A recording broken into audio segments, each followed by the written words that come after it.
My goal here, both just personally and within the project that I'm developing under my company, is to go through all altered states of consciousness ontologies and to analyze them through the lens of scientific materialism and in accordance with the subjective effect index that I've previously developed to see if I can extract any insights from them. The DMT Nexus Hyperspace Lexicon is a very wacky altered states of consciousness ontology that I like, although a lot of it is quite silly, but I say that with the greatest respect. So we're just going to go through them. Emily, my partner, is probably going to read them, and then I'll respond to it and just say how I feel it fits into my internalized framework of the psychedelic experience. I think we can start at this point. Okay. So, acute acceleration. This phenomenon occurs, I assume occurs, when the body and or mind shifts in any direction, leaving one at a different point than prior to acceleration. A feeling of acceleration accompanies coming up and nearing breakthrough, a constant rising, accelerating vibration that is felt through the entire body. See also carrier wave. Okay, let's not see carrier wave right now. Yeah. But I mean, within the subjective effect index, that is very much in line with changes in perception of gravity. Right now, within the subjective effect index, I think that mostly describes the sensation that people experience within hallucinatory voids under the influence of heavy doses of dissociatives. So I think it's very much something that I need to update to include sudden onset psychedelic breakthroughs. The people often experience like shooting off into space or sensations of moving very suddenly as they come up into the breakthrough. But that one's pretty straightforward. Okay. The Akashic Book. The Akashic Book contains deep knowledge in a language you cannot read but do understand. It is so profound, so omniscient, it contains exactly the right wisdom for you at this moment. The book tends to materialize and dematerialize during the experience. Suddenly it's gone, then it pops back into existence. The book seems to be written in light. Sometimes a physical book is the starting point for the perception of the Akashic Book. In this case, the Akashic Book can overlap with the physical book, but it reveals meanings you have never seen before, like a new layer of meaning is shining through.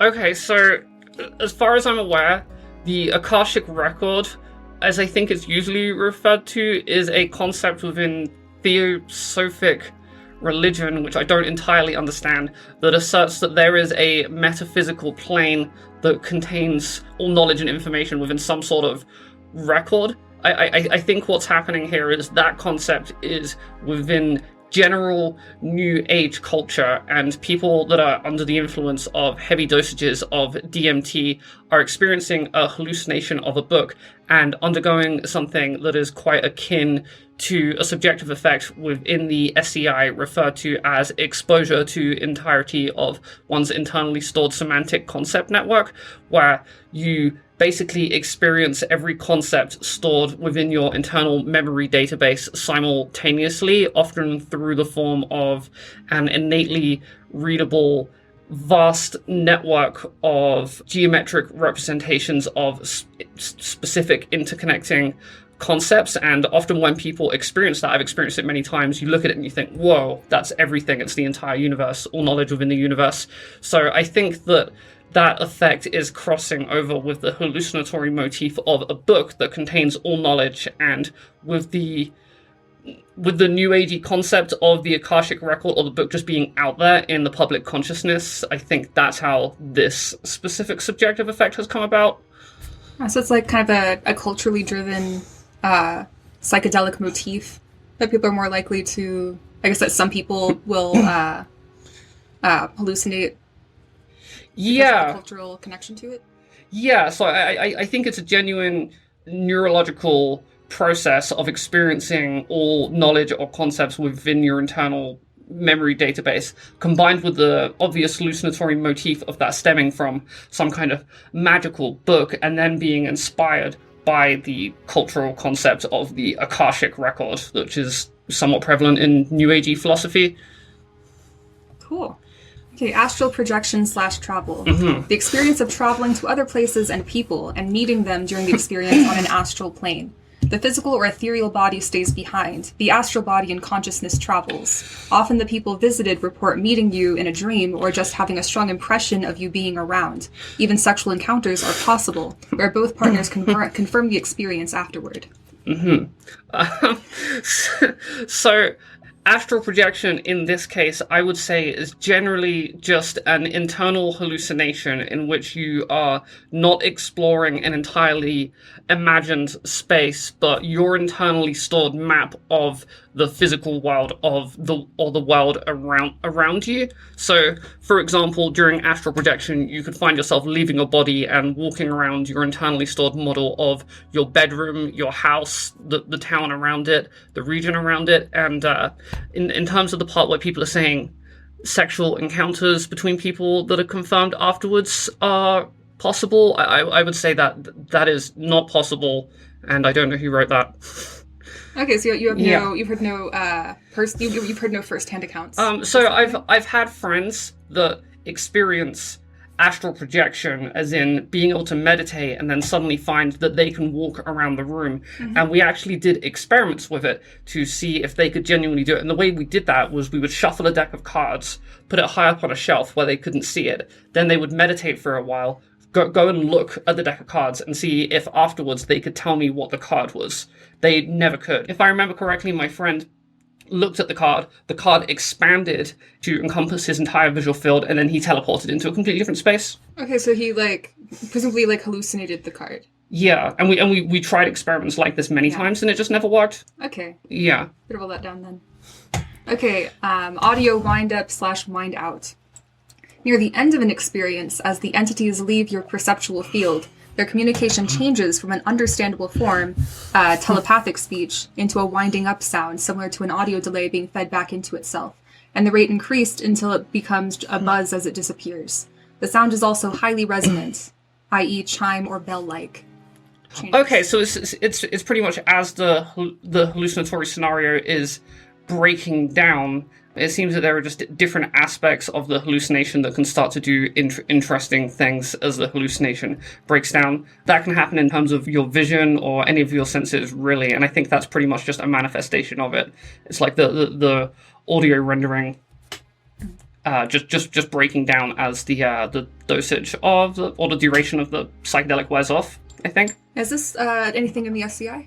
Is it any? That's a good question. I don't think it is. I think I probably need to integrate a lot of this. Hyperspace Lexicon seems to refer to things that occur as you're coming up and as you're going down, sudden onset psychedelic hallucinations, and I think I do need to integrate more of that into the SEI. Cool. Sounds good, makes sense. Audio plasticity.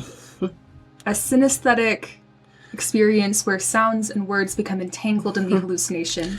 A distortion of the flow, causality, and linearity of time as perceived through sounds, transmuted into a complex experience through all senses down to the core of one's being. For example, wow, stretched and split into 1,000 million other little wows, with perfect glitching audio clarity. Then all the little wows disappeared into their own respective cell of the Alex Gray dying artwork. This sounds like the experience of visual recursion, but applied to the auditory sense. Visual recursion is when you look at something and it repeats over and over onto itself in a fractal-like manner that zooms in or out of what you're looking at. It seems to me that this experience is essentially that just happening with the auditory sense. I suspect that the reason things do that is some sort of neurological feedback loop where the neurons in your brain are slightly more interconnected and they're passing signals back and forth between each other when they usually wouldn't, with a little bit of breakdown in the signal each time, causing it to become increasingly distorted and repeated on top of each other, similar to, I suppose, auditory feedback. When you put a microphone near a speaker, Is it just like a form of audio distortion? Yeah, I would say so. I don't think we necessarily have that mentioned within the auditory distortion article, but we probably should. I mean, we certainly have things looping and repeating on top of themselves, but this is talking about something deeper. Okay. Bifurcations. A single point or concept, node, forks into two further paths and or potentials, often both visually and in sense of thought/concepts. This often is experienced as then proceeding on recursively into an infinite number of branches. Okay, this one's pretty cool because it's almost an exact description of exposure to the entirety of one's semantic concept network, which is already within the subjective effect index. I used to include it as what was referred to as level 8A geometry because I thought the geometry went from level 7 and then broke off into level 8A and 8B, with 8A being exposure to the entirety of one's semantic concept network, where you would think of a concept or hear a concept, say someone would say the word internet, and then you would perceive an innately readable geometric representation of that concept of the internet, and then it would branch out like a spider diagram or a game of word association into other nearby concepts that continue to branch out until it takes up all internally stored concepts within your brain and it feels that you're experiencing all of human knowledge, all of the universe, or just all information. Could there be some connection to your thought of what the Akashic Book is representing? I think they're very similar states. I don't know if that branching off experience necessarily needs to happen. I could imagine it just starting off with all concepts at once rather than honing on a single node and then branching out. But yeah, I do think they're pretty much... they stem from a similar or identical neurological process. Cool. Okay, breakthrough. The state the traveler achieves after ingesting the breakthrough dose of DMT. A singularity beyond life or death, beyond time or space or known dimensions. Inherently synesthetic. Ultra-sharp edges and highly polished surfaces, hard crystallization and electric crackling. Endlessly morphing and fractalizing details. A sense of extremely high energy and vibration as well as frantic activity. All one. Feeling oddly familiar. Maybe where you were before birth and will return after death. Everything that ever is, has been, can be, will be, never was, never could be. Okay, so a hallucinatory breakthrough is essentially when you consume enough of a psychedelic that the sensory and cognitive effects completely detach you from your external environment and place you into some sort of a hallucinatory or geometric space with many different potential individual subjective states. Like there are a number of them listed here: synesthesia, psychedelic geometry, atemporality, time distortions, hallucinatory states. The list goes on. So it's a pretty non-specific thing. I personally use the term breakthrough myself, so I think it's a useful term, but it's not a specific effect. It's a collection of effects, I think. Okay, Candyland. The visual of a pristine, polished, enhanced open-eye reality. Evokes childlike wonder and purity, as if reality was a cartoon or is made of colorful candy, hence the name. Okay, so I think I have experienced this, although I haven't associated it with candy, but what they're talking about here is a state that you can get to on a psychedelic, particularly if you're in a good state of mind, where the world around you looks unrealistically exaggerated in a way that makes it seem more aesthetically appealing and almost cartoonishly beautiful. I think it's a combination of your internal perception of the world around you combining with visual distortions and amplifications and hallucinations. There's definitely also an opposite side of this effect that I often get when I'm anxious on psychedelics, where everything just looks incredibly sinister and ugly and disturbing and people's faces look gross. So I think this can go both ways, and I think it's your perception of your environment manifesting through just sort of exaggerated visual effects. Would you say it's more likely to happen indoors or outdoors? Like the more positive version of this? Or is it just to do with whether or not you like and are comfortable with where you are and what your headspace is? I'd say it's more the latter. I think if you're in a beautiful space and you perceive it as beauty, that beauty is likely to be exaggerated. And if you're in an aesthetically unappealing place, then that aspect is also likely to be exaggerated. I think the same effect is why it's often dangerous to look in the mirror if you have body image issues under the influence of a psychedelic. That makes sense. Yeah. Okay, we have a question from Penumbrium in the chat. Is the whole effectively a breakthrough? Yeah, I would consider the whole a breakthrough. Breakthroughs can happen on deliriums, on salvia, and dissociative, or pretty much any... I guess I would even consider a dream to be a breakthrough in some ways. Okay, carrier wave. Just after launch, travelers often hear a ringing tone or vibration somewhat resembling a carrier wave. As the ringing sensation continues, one can even feel that the vibration is resonating in every cell of the body. The frequency of the tone often seems to cause or be caused by the dissolution of the current environment, and may be a perceptual artifact of the actual raising of one's vibratory rate to levels where access to hyperspace is possible. Sounds like a high-pitched tinnitus tone right out of the range of normal hearing, maybe what a dog hears with a dog whistle. Sometimes steady, sometimes warbling up and down like a siren. This one's so common that I've heard a number of replications of this effect. I don't know if it's exaggerated tinnitus or if it's an auditory hallucination, because is tinnitus an auditory hallucination? I mean, I guess you're hearing something that isn't there, but it's just a high-pitched tone, so it's a little... I'm not entirely sure how, this needs to be integrated into the subjective effect index with more clarity, but I'm not sure if I would put it under an auditory hallucination or if I would put it under tinnitus. I guess it's a combination of the two. Yeah, someone in chat previously said that the real tinnitus that they've felt has been quite painful, whereas the kind of high-pitched during, while they're tripping is not painful. They're probably distinct different effects then. Yeah, that was my interpretation of what the person was saying. Yeah, I do think it's probably just neurological signals being interpreted as a tone. Yeah. Although why that happens to be high-pitched instead of low and deep, I'm not entirely sure. Okay. Central light. Okay. Central light. A light source overwhelming all other experiences and perceptions. Often kinesioloptically perceived.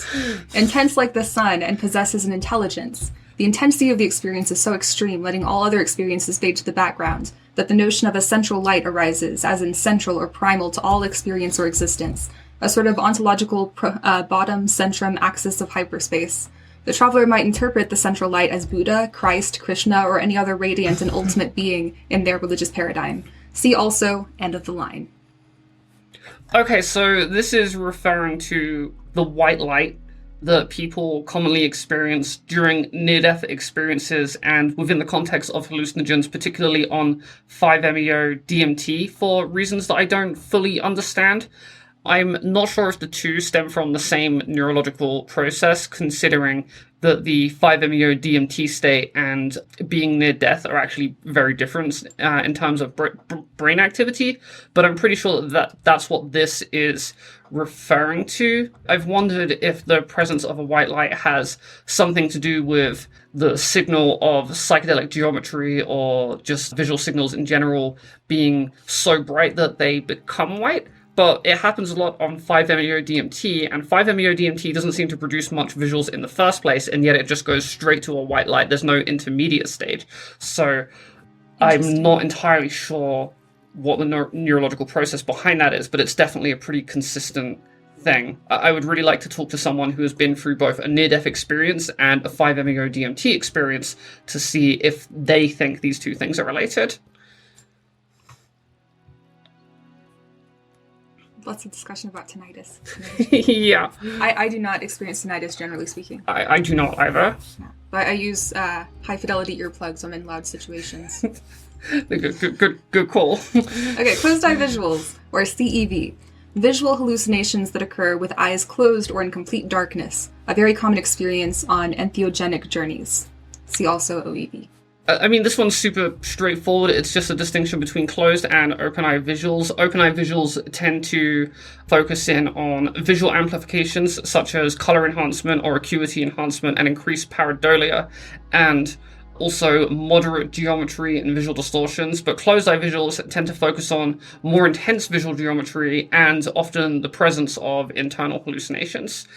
And there often becomes a point where open-eye visuals become so powerful that you end up closing your eyes, and the distinction between the two is rather arbitrary, since you can no longer see the external environment around you anyway. I guess some people don't experience closed-eye visuals, and other people experience them a lot. Yeah, or even experience them while they're completely sober. It seems to vary wildly depending on a person's individual brain structure or something. Glass chrysanthemum. See or the next chrysanthemum. One. Okay, a gigantic, often spinning, kaleidoscopic fractal flower with a dome-like appearance that turns into a doorway, either welcoming or blocking access to break through hyperspace.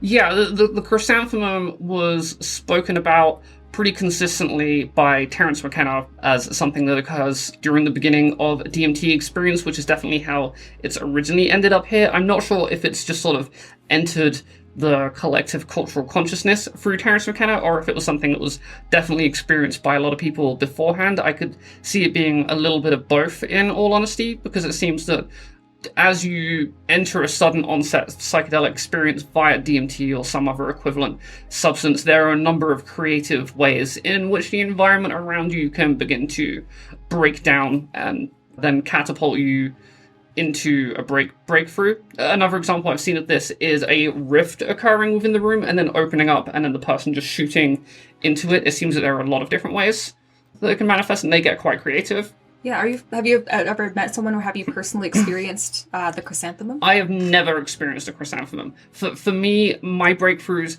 happen with open-eye visuals just getting more and more and more intense until I can no longer see the room around me anymore. They don't get created for me, but I've had trusted IRL friends describe things like this. Okay. So I guess it could be, in some ways kind of similar to the Akashic Book in terms of a culturally driven repeating motif. Yeah, I think so. There's a lot of that in this lexicon. Okay, condensation. The sudden accumulation or condensation of synchronic events, i.e. a bunch of strange coincidences that seem to point to all happenings in the world or the traveler's life being connected by a thread of consciousness.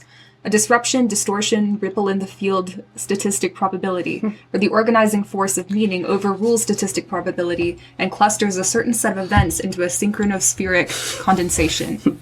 Usually experienced before or after visiting hyperspace rather than during travels, yet hyperspace may be seen as the ultimate synchronospheric condensation itself.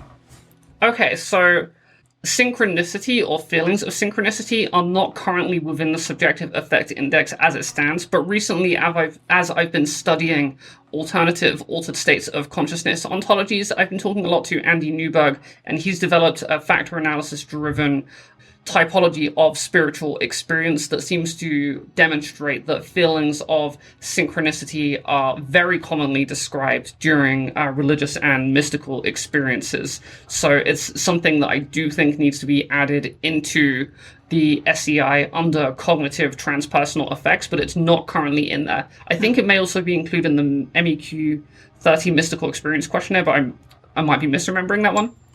Yeah, you'll probably go over it in a future video though.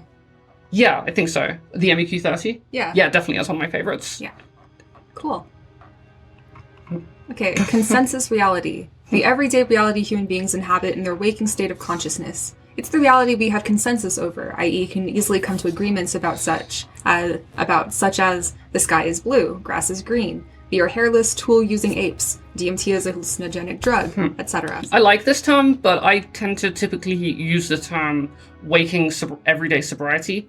So, I mean, consensus reality is just an alternative version of that, although it does seem to imply that there is a non-consensus reality that I presume in the minds of whoever wrote this is just as valid as the consensus reality, which I don't personally... Well, it gets into some really, like classic philosophical, unsolvable mysteries. I don't necessarily disagree with that, but if I'm trying to write a subjective effect index that's going purely from the lens of scientific materialism, then I wouldn't use the term consensus reality myself. But it's a neat term. Yeah, makes sense. Okay, the Da. The sudden sense of being in a sacred cathedral, huge yet invisible.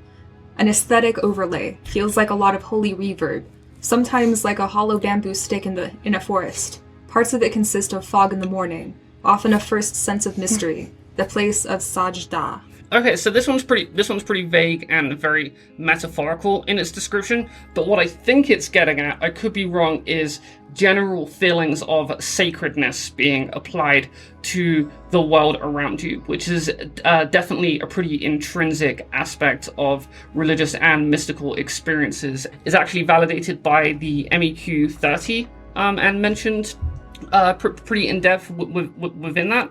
So feelings of sacredness aren't within the subjective affect index as it currently stands, but I have been seeing it pop up quite a lot, and I am going to integrate it into it. Yeah, it definitely should be included, because it's definitely something that it sounds like you've seen quite a lot in various like experience questionnaires and Yeah, and I definitely experience feelings of sacredness myself when I'm under the influence of certain psychedelic experience. It's often accompanied by feelings of reverence and awe.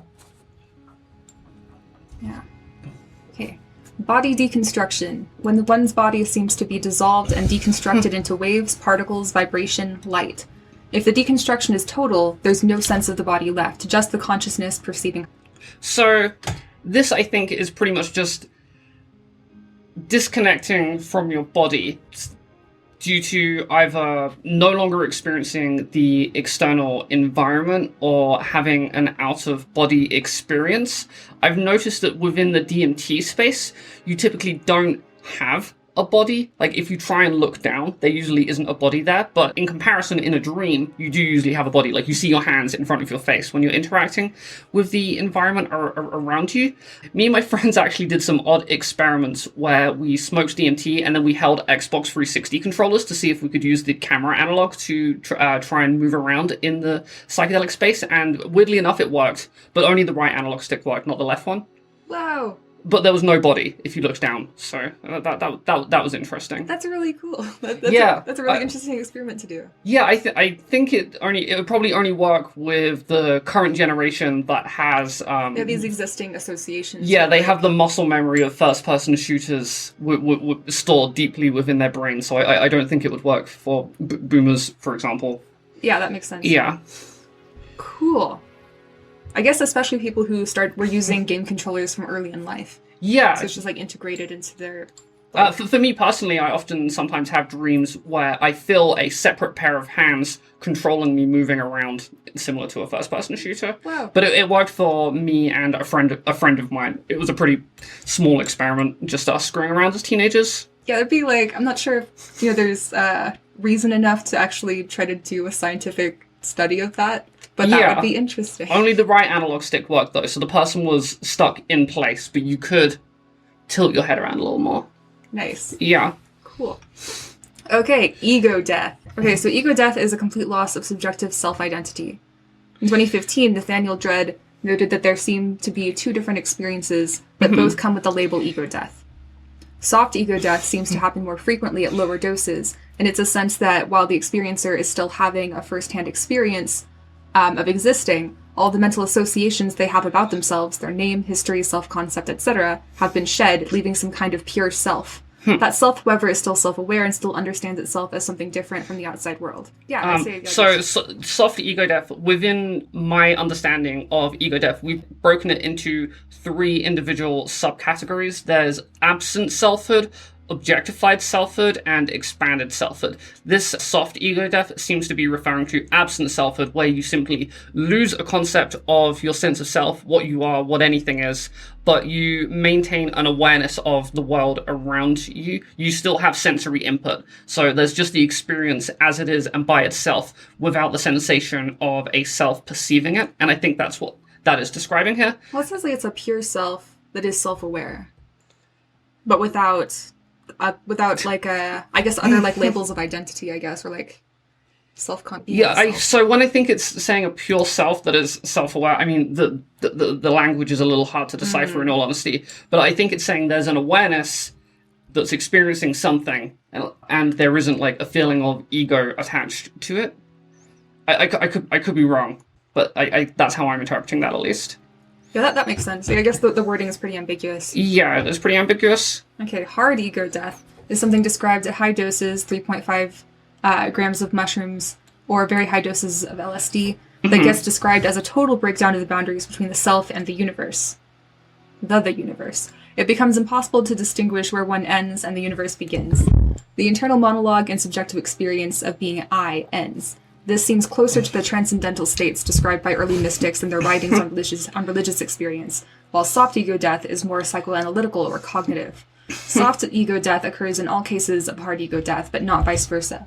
Hard ego death is almost like losing consciousness and more prone to descriptions such as union, becoming one with, or God.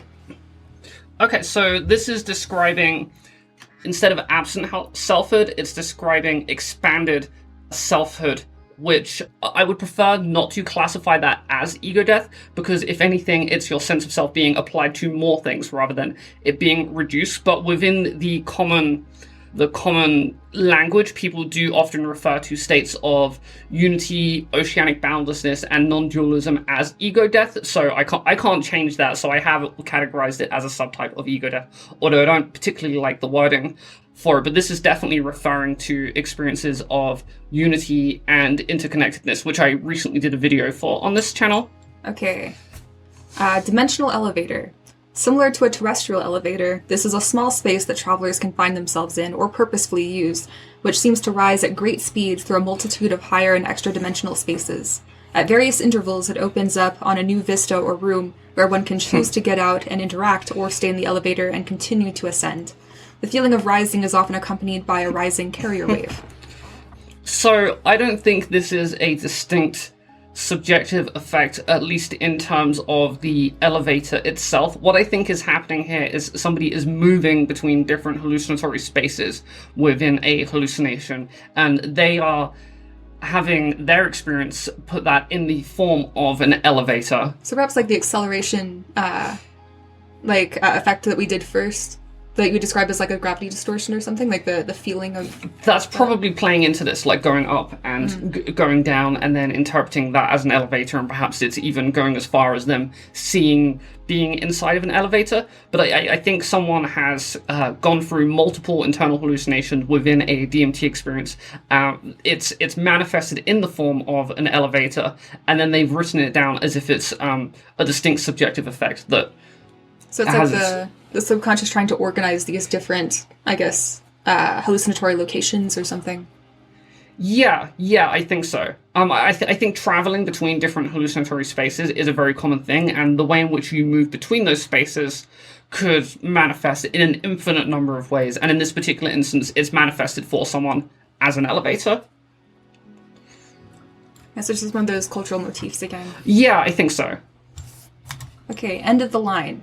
When having a DMT experience and you feel as if you have reached the absolute point, the alpha and the omega of the universe and your entire existence, then you are having an end-of-the-line type breakthrough. It may very well not be true at all, but for you subjectively, it feels as if. See also central light. An end-of-the-line type Okay, so I haven't... your timeline is complete or something. I used to have this feeling when I was younger, when I took a psychedelic, that I had been on a train my entire life, and I was finally getting off the train. Like, my entire life had been building up to that moment. And I guess I haven't thought about that in quite some time, but it was very strong, and I've seen other people go through that experience. It reminds me of that. I'm not sure if it's an entirely distinct thing, but I could imagine having that feeling quite commonly during the experience of a high-level hallucinatory experience, particularly in the presence of a white light, since that is often associated with near-death experiences. So I think it's probably a combination of those two things, and this feeling is a distinct, probably cognitive effect, but it is not included within the subjective effect index as it currently stands, and it probably should be. Do you think it might be related to feelings of sacredness? I'm not sure. I suspect they would correlate with each other, but I don't know if they stem from like the same neurological process directly. Entheogen, a psychoactive substance used in a spiritual context. God inside us, and within Theo, God, divine, gen, creates, generates. So this is literally just the name of plants that are used in traditional cultures for religious and sacred purposes. So it's like that's a well-defined thing. There'll be a Wikipedia article on that. Okay, do forgive me if I do not know how to pronounce this, which I don't. Eschadothesia? I think that's good enough for me. Okay. Contraction of eschaton, end time, the end of an eon, and aesthesia, perception from the senses, compare kinesthesia or synesthesia. It is the sensing of a future attractor toward which the dynamic system evolves over time. The future event casts its shadow backwards in time, where the shockwaves of the eschaton can be perceived as sensations, feelings, and visions. It is not necessarily the absolute end of time, but can be a feeling of some huge event in the near future we are approaching, the end of an eon, a marker in time after which nothing will be the same. As the world apocalypse suggests, uncovering or lifting the veil, a microcosmic mirror image of the eschaton could be the personal lifting of the veil when entering hyperspace. As such, the pre-flight anxiety can be seen as a personal vision of the eschatothesiatic experience, where the entering of hyperspace can mark the end of a personal eon and the beginning of a new eon in the personal life of the traveler. So I'm not sure that this is a distinct subjective effect rather than a sort of personal interpretation of a particular experience. It's definitely reminiscent of Terence McKenna's time wave zero theory, in which he insisted that we are being attracted to the transcendental object at the end of time, and on the date of December 21st, 2012, we are all imminently going to transcend into a higher plane of existence. I've had a lot of experiences during high-level psychedelic experiences myself where I feel that I have done something which is profoundly historically significant, that nothing will ever be the same again, and that just as soon as I come down, I'll be able to reveal some sort of hidden knowledge to the world around me that will just change everything forever. And then it usually always turns out that I was simply tripping balls, and that piece of wisdom or insight was nonsensical or cannot even really be remembered. This isn't the exact same kind of delusion. I categorize that as a delusion of transcendence, but it is somewhat similar. So it's probably a combination of going through a religious or mystical or transpersonal experience combined with some sort of delusion that's attributing more historical significance to it than there actually is. I guess there's also some sort of synchronicity in play here, where it feels like things are coalescing into some sort of significant event that's going to occur imminently. But I think this is probably a complex combination of all sorts of different things rather than one particular subjective effect. Yeah, it sounds like it could be also have some connection or similarity to the end of the line feeling. Yeah, definitely. I think those probably are related. Yeah, with amped up, I guess unity or significance of sacredness. And... Yeah, it's definitely a complex combination of lots of different effects. I don't think that's one specific thing. Cool. Okay, evoluminate. Developing, stimulating, initiating, facilitating evolution of a situation toward containing and radiating more light. Okay, I remember we read this one at one point and we thought it was meaningless, but if you click see also central light, it essentially means to evoluminate is to be in a situation where you are increasing the amount of radiant white light that is occurring, I guess.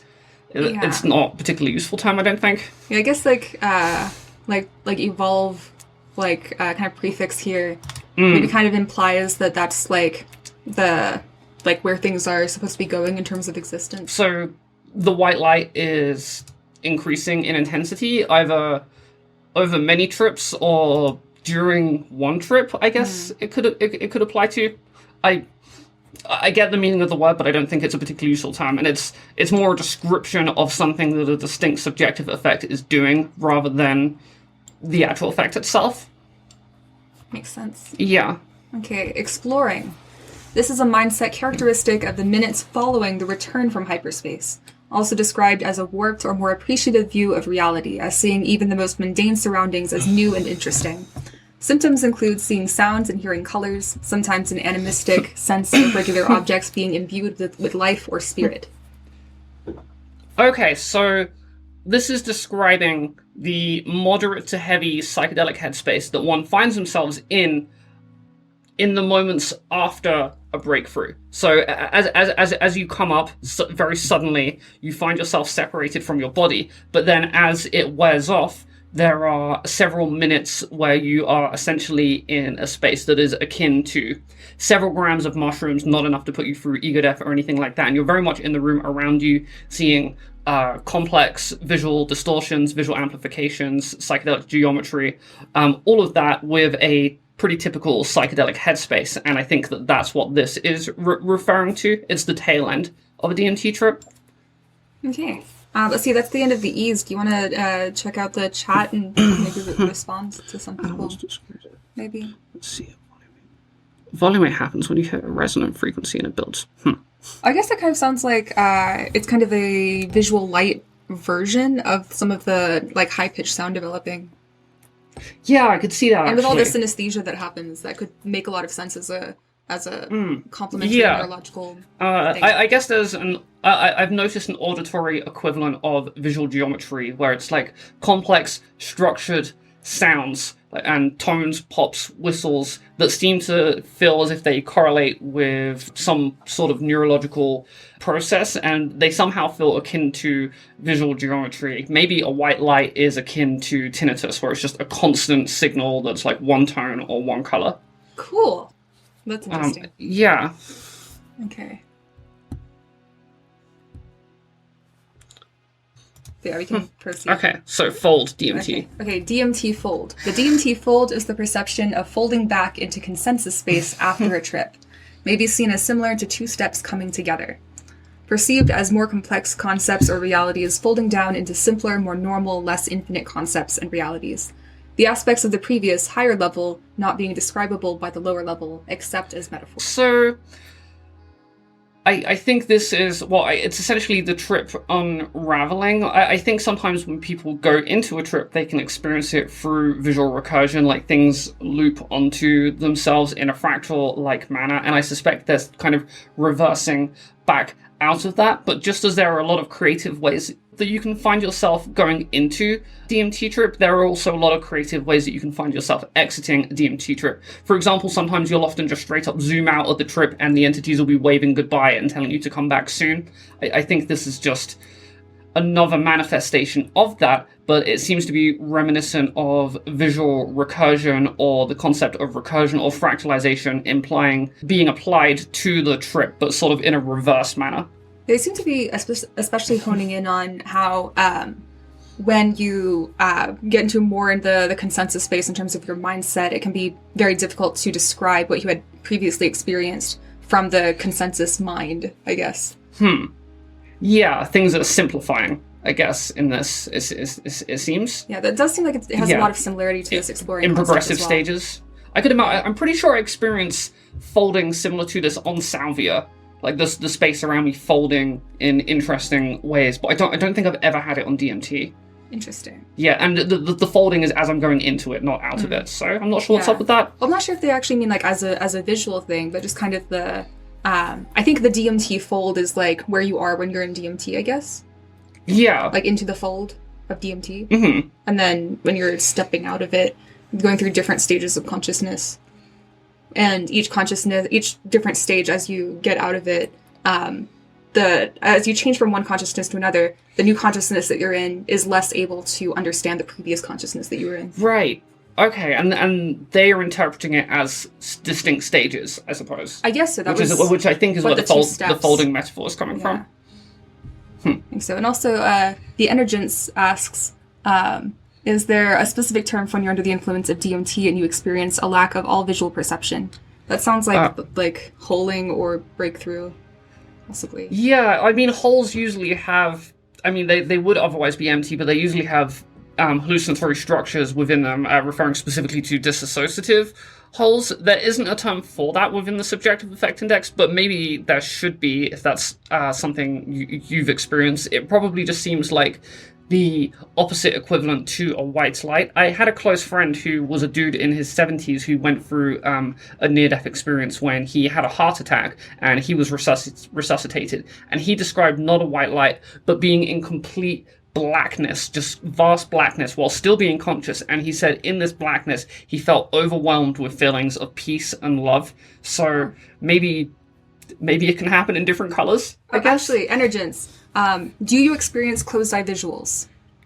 That's a good question, because it might be correlated, I guess, if you don't experience... Yeah, if you don't experience closed-eye visuals, then it could be like hallucinations overwhelming your visual field, but you don't experience closed-eye visuals, so it's just black. Maybe? I don't know. Yeah, it could certainly happen. Folding rooms. It's just a thought. Okay. Yeah. Folding rooms. The multidimensional spaces that certain hyperspace entities often entangle and mesh and overlap travelers in. They seem to fold over and in on themselves and the observer viscerally, reaching behind and around one with their architecture. Okay, so, I mean, hallucinatory entities do, in a godlike fashion, often control the external environment around them. And I don't necessarily think it's a distinct subjective effect that they will entangle you in the environment, but it is worth noting that the environments in DMT spaces are just as much, if not more, unstable as the environments that you will find in dream spaces. Like the overall structure or the map or the topology of the space that you're in is not static by any means. Like, if you go around a corner and then you go back around that corner, you're very unlikely to find the same spot that you were just in. So I think this is a combination of hallucinatory entities controlling the environment and the environment itself just being generally unstable and often incoherent. Yeah, this one's understood as something that the hyperspace entities are doing to the traveler. Yeah. So perhaps a trickster motif, like a jester or whatever. Potentially. That one's pretty common. But yeah, that one is a little difficult to interpret. Okay. Forgiveness. Mm-hmm. True protection against the dark arts. It's important to forgive yourself first. See also love. Free your mind with forgiveness, for yourself and for everything else that exists. If your forgiveness is genuine, you will generally not be bothered with darkness.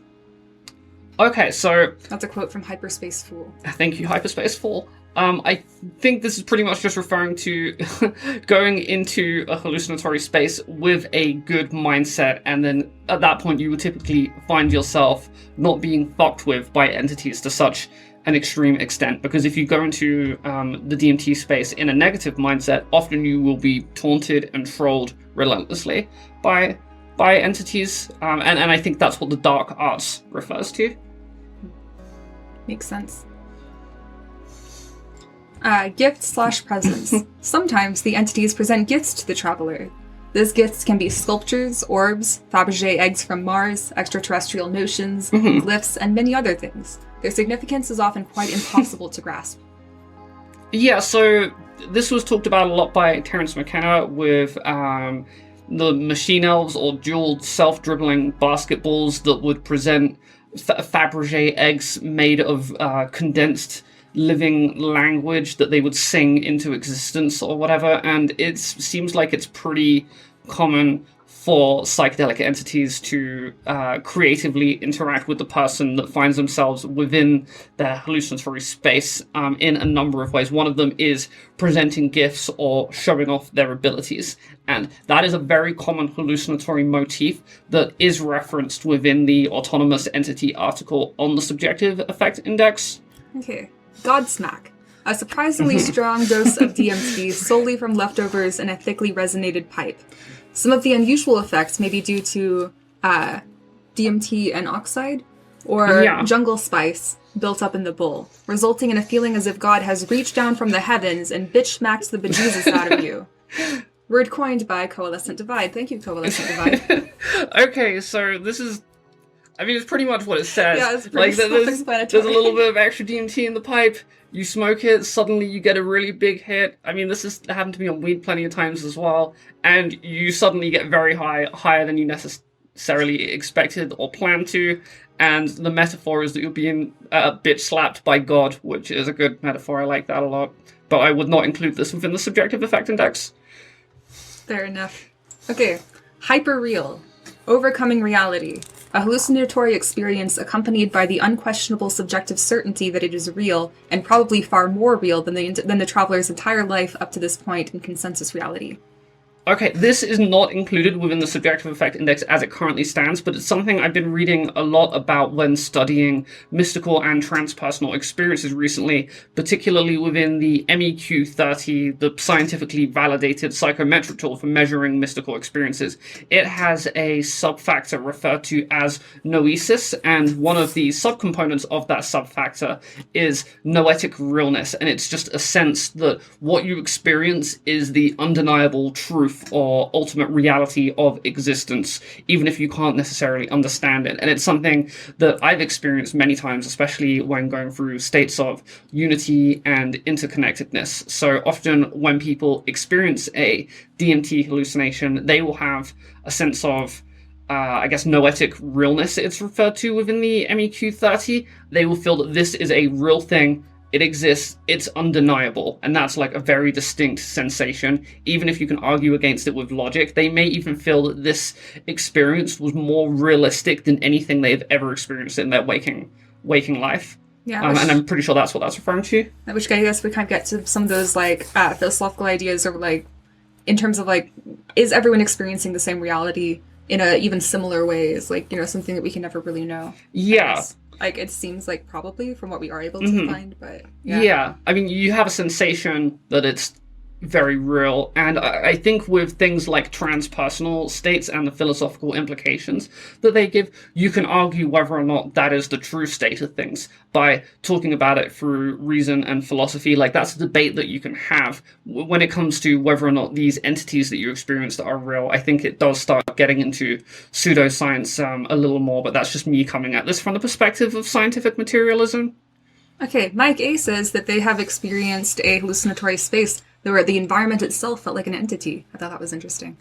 Yeah, that is interesting. Also, Penumbrium asks, is there a name for the sort of breathlessness DMT produces? It feels like I lose awareness of my lungs, and no matter how much I breathe, it feels like I need more air. Yeah, so this is not currently included within the subjective affect index, but recently upon analyzing the hallucinogenic rating scale, which is a factor analysis validated rating scale developed by Rick Strassman in his DMT studies, he includes breathlessness as a very common effect of DMT, and I've had a number of people bring it up. It's not something I personally experience under the influence of DMT. It's definitely different from respiratory depression, but in the future, I'm just going to include this within the overarching ontology as breathlessness. And it seems even more common on 5-MeO-DMT than it is on regular DMT. Okay, hyperslap.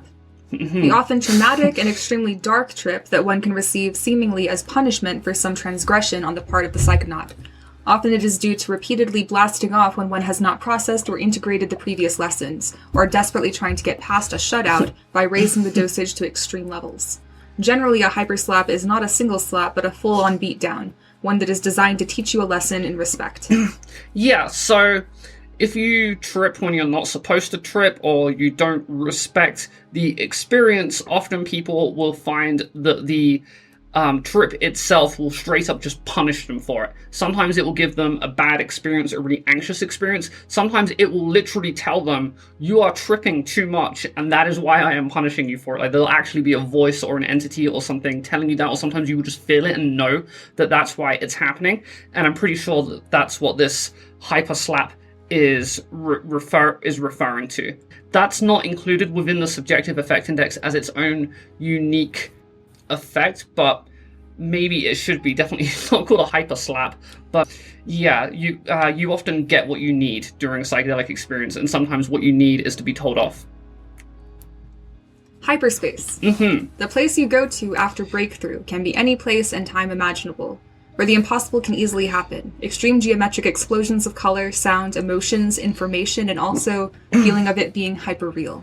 Okay, so I mean, I think they're a combination of yeah, things. so we mentioned this earlier, but hyperspace is just a term that basically refers to heavy psychedelic internal hallucinations. And I think the reason that we use the term hyperspace is that psychedelic hallucinations are made of extremely incomprehensibly complex, condensed psychedelic geometry, which very much gives it a sort of interdimensional, otherworldly aesthetic that we interpret culturally as hyperspatial.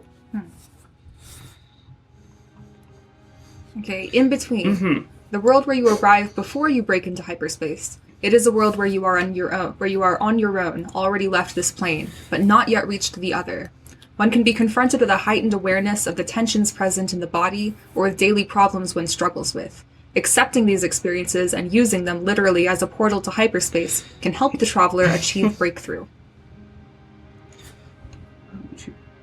Okay, so I think this is analogous to what is commonly referred to as the waiting room. I've experienced this a lot myself. Actually, B just asked a question that seems quite relevant. What's the difference between breakthrough and sub-breakthrough when it comes to DMT? Yeah, so I think this effect actually does refer to a sub-breakthrough dose. So I think the DMT trip can be divided into a few distinct stages. There's the come-up stage, there's the launch-off stage, then there's the waiting room, the content of the hallucination, and then the offset. So during the waiting room stage, people often find themselves in just a sort of space where it feels like they are having to wait around before they go into the full hallucination. Yeah, so to me, I've often interpreted it as a loading screen of sorts, but I don't know if that's just my own personal interpretation. I've often felt that I found myself in this space, and I'm essentially waiting here while the hallucination that I'm about to experience is still generating. Do you think there could be, like, subconscious, like, mental processes happening during that time? Like, does that seem like quite plausible to you? Yeah, definitely. And my interpretation of it being a loading screen, it might just be because I grew up playing video games. Yeah, so sense. it's hard for me to say if that's actually the precise neurological process of what it is, but I think this is analogous to the waiting room that people refer to. Okay, Jim Jam. Mm-hmm. Squishy, goopy, sticky, stringy matter of hyperspace that anything can be created from. It is multicolored and delicious. See also plasmatis. Sometimes the resulting product from an extraction of Mimosa hostilis using limonene as a nonpolar solvent is also referred to as Jim Jam. See also Jungle Spice. Jim Jam is what British people call their pajamas.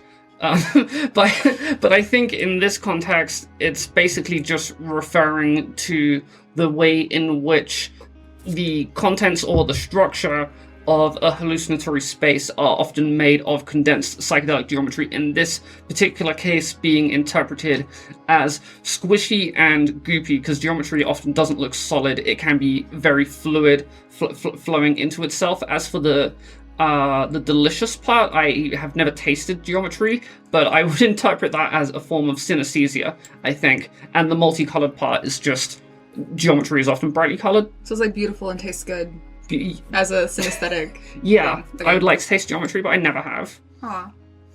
One day, perhaps. Maybe. Okay, Jungle Spice. We've heard this one come up multiple times. Darker spice that looks yellowish to reddish. Often used specifically to refer to a wide-spectrum extraction product from Mimosa hostilis containing other psychoactive alkaloids from the plant matter in addition to N-DMT. Yeah, so this isn't a subjective effect. It's a specific chemical that or substance that they're extracting from Mimosa hostilis. I think it includes other substances that aren't yet identified by science aside from DMT that probably are psychoactive, but I'm not sure of the details of that and haven't researched it in a long time. Okay. Fair enough. Okay. Callan kinesiooptic. Callan is a Greek term used to refer to the Platonic idea of beauty, transcendental beauty. In this experience, the central light that is perceived kinesiooptically communicates or emanates the ultimate beauty, mind-blowing beauty, jaw-dropping, astonishing beauty felt with one's entire being. I've mostly experienced what I would consider to be the opposite of this effect, which is unspeakable horrors as opposed to unspeakable beauty, but I think hallucinatory states can put themselves into a point where the rendering system of your brain's internal simulation framework is trying to create the most extreme examples of a specific concept of feeling. In this case, it's generating concepts of extreme beauty. It can also go in the opposite direction and generate concepts of extreme horror or terror. So I suspect that both of those are two sides of the same coin. It's essentially the brain rendering the most extreme possible examples or forms related to a specific concept. I think it can go outside of beauty and terror and be pretty much any concept you can imagine. So in the future, I've been thinking about taking the specific subjective effect of unspeakable horrors out of the subjective effect index and combining it with something that's akin to unspeakable beauty, whereas essentially it's similar to the concept of platonic forms, but I'm not entirely sure what I would call that subjective effect yet. It sounds like potentially reminiscent of certain kinds of spiritual experiences. Yeah, definitely. There comes a point with hallucinations where they cross over from just being a hallucinatory experience into a spiritual experience, and it's hard to say where that line is drawn, but I think experiencing unspeakable beauty, or pure, like the most pure form of beauty, or aesthetically pleasing visual hallucinations that you could ever imagine seeing, usually even beyond what you could imagine seeing, would probably be interpreted as a spiritual or mystical experience for sure. By the way, I think it was Profound Warrior. I'm going to push back on your assertion that sandwiches are geometry. I would say that the sandwiches have geometry, but are not intrinsically geometry. Wait, so I think it remains that Josiekins has not tasted geometry despite having tasted a sandwich. I haven't tasted psychedelic geometry. Mm-hmm. I've tasted things that have geometry. I mean, geometry is like, just like an attribute. Yeah, okay. Most things like the I guess the geometry is conceptual. It'd be kind of hard to... That's true. Yeah. I can't argue with that. Was your horde experience felt like cosmic or demonic or evil in its yeah, contents? the word that came to mind was Lovecraftian, but that's probably because I just grew up reading a lot of the Lovecraftian mythos and H.P. Lovecraft fiction. Okay. Kinesiooptic. The sensory perception of the body becomes rewired to the visual cortex of the brain. The body can see light. The body can dissolve in the experience. See also body deconstruction. And be left with just the sense of light. Yeah, so this is synesthesia, but from the sense of vision to your sense of touch specifically, to the point where it's complex enough that you can interpret the visual perception in high level of detail through your sense of touch. But yeah, I think that's just one of the many ways in which synesthesia can manifest. The opposite is probably also quite likely. Like your sense of touch could go into your sense of vision, or vice versa. Yeah, that makes sense. And hyperboloid, I completely agree that Romanesco broccoli is the closest thing to psychological, psychedelic. Definitely, I think QRI actually spoke about that in one of his lectures. Oh, cool. Launch, the act of taking a breakthrough dose of spice. Launching our awareness into the unknown distance of hyperspace. Yeah, so that's just launching off, yes. I think, yeah. Yeah. Okay, Legoland. It's like Candyland, but Legos. Okay. A reality made up entirely of distinct Lego bricks, similarly colorful and evocative of childhood as Candyland, but it's definitely, clearly made of Legos, detachable, colorful little bricks. It may be an altered perception of consensus space, or a hyperspace realm with such a characteristic. In the latter case, things and beings in this space are often present in the constant flux of rebuilding and remodeling, or have a vibration shaking even to all the Lego blocks, as if the whole thing could just come apart at any moment.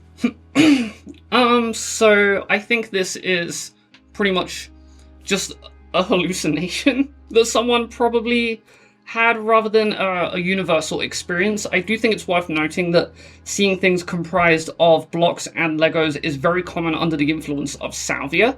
I don't know if when people are writing this that they are always specifically referring to DMT. Sometimes it's quite obvious that they're actually referring to 5-MeO DMT, but the Lego block motif on salvia is common enough that there's actually quite a lot of artwork that correlates with that. I think I've seen some before. Yeah, I think Salvia Droid has some really good stuff that's pretty Lego heavy. Cool. Mm-hmm. Stuck in a loop. When your mind keeps repeating the same thoughts or events over and over again in a seemingly infinite loop. So that's just a thought loop. So thought loops are very common. They seem to occur through either the process of short-term memory loss, causing you to forget what you just did, and then repeating the action over and over again to the point where you get stuck in a loop, or they can occur through your mental processes being degraded to such an extent that the thought will try to occur, it will disintegrate before it finishes, and then it will try again, and you end up getting stuck in a loop. And they can be pretty terrifying, and from their delusions can often spring out of them. Do you think, I know that, there's, I guess, some speculation, or I'm not sure how confirmed it is, that when someone has a song caught in their head, that their brain, is, trying to finish the song and keeps doing it, and if you listen to the song all the way through, it's more likely to go away.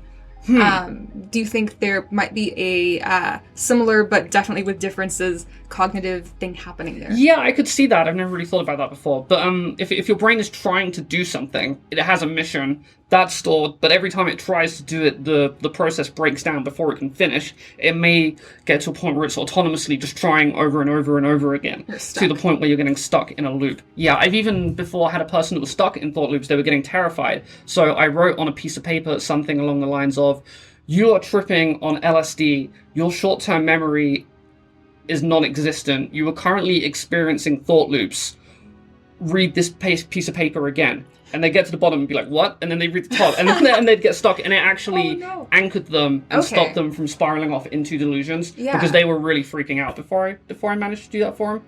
Wow. I had to make multiple iterations of the wording so that it wouldn't throw them off, and eventually it got them trapped in a perfect loop that kept them under control for hours. Wow. It was interesting. That's a little bit scary. Yeah, it was better than... Yeah, but like it's scary that that's the kind of situation that they were in, I mean. Yeah. Their short-term memory was just completely gone. I think that's where it was stemming from. Yeah. Okay. Love. It is not something to receive, but something to give, yourself and others. It's impossible to give others without giving yourself. Expecting to receive love can be dangerous in hyperspace. Radiating love inside and outside is the safest, most productive thing you can do. Inclusion in the lexicon proposed half-jokingly by Vegan Toker. Thank you, Vegan Toker.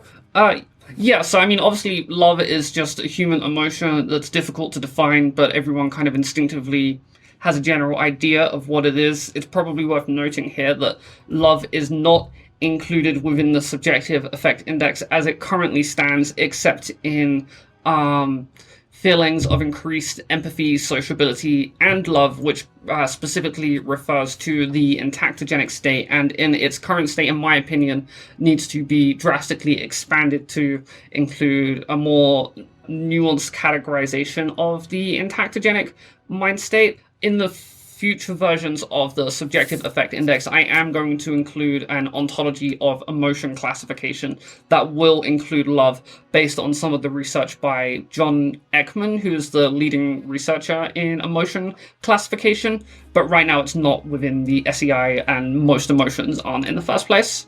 Okay. Yeah, this one, and some of the other ones, really strike me as kind of advice. Yeah. Like, it's saying that you, like, if you're trying to go into hyperspace for validation, like from the external situation, you can't do that in hyperspace. Yeah. Yeah, you need to be validating yourself from within. You're not going to get love from entities if you go in just expecting it from them. Yeah, you need to be loving yourself in order for the love to exist, I guess. Yeah, I think that's sort of a roundabout way of just saying that you need to be in a good place mentally before you delve into these spaces. Otherwise, your poor mental state will manifest through the hallucination and come back to hurt you. Yeah, or I guess you can't be like asking from outside of yourself. Yeah, I think so. This is similar to forgiveness. Oh, it even says also forgiveness, yeah? Yeah. I think there's a couple things in this that strike me less as just talking about effects and more about, I guess talking about, like possible consequences of certain things that could be negative, and advice on what to do instead. Yeah, or mindsets you might need to navigate hyperspace. Yeah. Okay. Lumen orgasmic. The orgasmic experience that accompanies the kinesio-optic perception of the central light. Feels good, apparently. So, I think this isn't referring to DMT, but is referring to 5-MeO DMT, because the main experience that a lot of people have on 5-MeO DMT in terms of tactile sensations is a sort of overwhelming physical pleasure that is analogous to orgasm, but over every nerve ending across your body, not just in the genital region. And the white light is also something that's very commonly experienced under the influence of 5-MeO DMT. So this term, the lumen orgasmic, I think, is referring to having both of those distinct subjective effects occurring simultaneously. And I guess if you've had them occur simultaneously, like multiple times, you start to have the association that, like, you know, strength of the central light and strength of the physical pleasure are connected in some way. Yeah, like it's very easy, even for me to interpret distinct subjective effects as one subjective effect. The thing I try to do is think, can one aspect of this experience occur without another aspect of this experience? And if it can, then it's a distinct subjective effect. Fair enough. Cool. Mango tanglement. Entanglement of endless hyperspace objects seemingly made out of organic matter and grids of light dots, often pulsating in a multidimensional wave and seen as the start of a journey. So this is like a visual thing, maybe. Yeah, so I think this is similar to Jim Jams, where it's referring to the hallucinatory space, hyperspace objects in this case, being comprised of psychedelic geometry, which this is describing as grids of light dots and multi-dimensional waves. So I think it's very, very akin to that. Makes sense. Okay, mental backflip. Oh, this is a long one. Oh, this is okay. I don't think. Okay. Let's read the first paragraph. And go from there. Okay. Yeah. Not quite ego death, but the process necessary to get on top of a wild trip experience. It is akin to throwing oneself backwards into an unknown purposefully in order to flip one's egoic mind and come out the other side more confident, empty, and in control. Generally, it involves some form of quiet sitting meditation where one detaches from the stream of thought and becomes an observer of the flow. In this way, the content of the flow ceases to be directly experienced as happening inside one's mind or happening to one, but as a parade of often meaningless external stuff. Anything truly valuable that floats by can be easily retrieved, but it is generally mostly garbage. Very polluted or disturbed minds can be like sitting by a sewage canal. Okay, so this doesn't seem like an effect, but something that one makes a decision to do. So this is more like kind of in that advice kind of category. Yeah, it seems analogous to me to taking a heroic dose, as they call it, just taking a very deliberately high dose, and generally involves some form of quiet sitting meditation, where one detaches from the thought stream and becomes an observer of the flow. So it seems to be taking a heavy dose with some sort of preparation and intention setting, rather than a distinct... Mirror. When a DMT journey travels in time one way, standard forward, and then near the end of a trip quickly rewinds back through the entire trip. Also, physical mirrors are often imbued with mystical significance during psychedelic trips, when one has the ability to navigate consensus space, such as during the exploration phase of a DMT journey. So this is kind of bringing two different things that are associated with the concept of mirrors.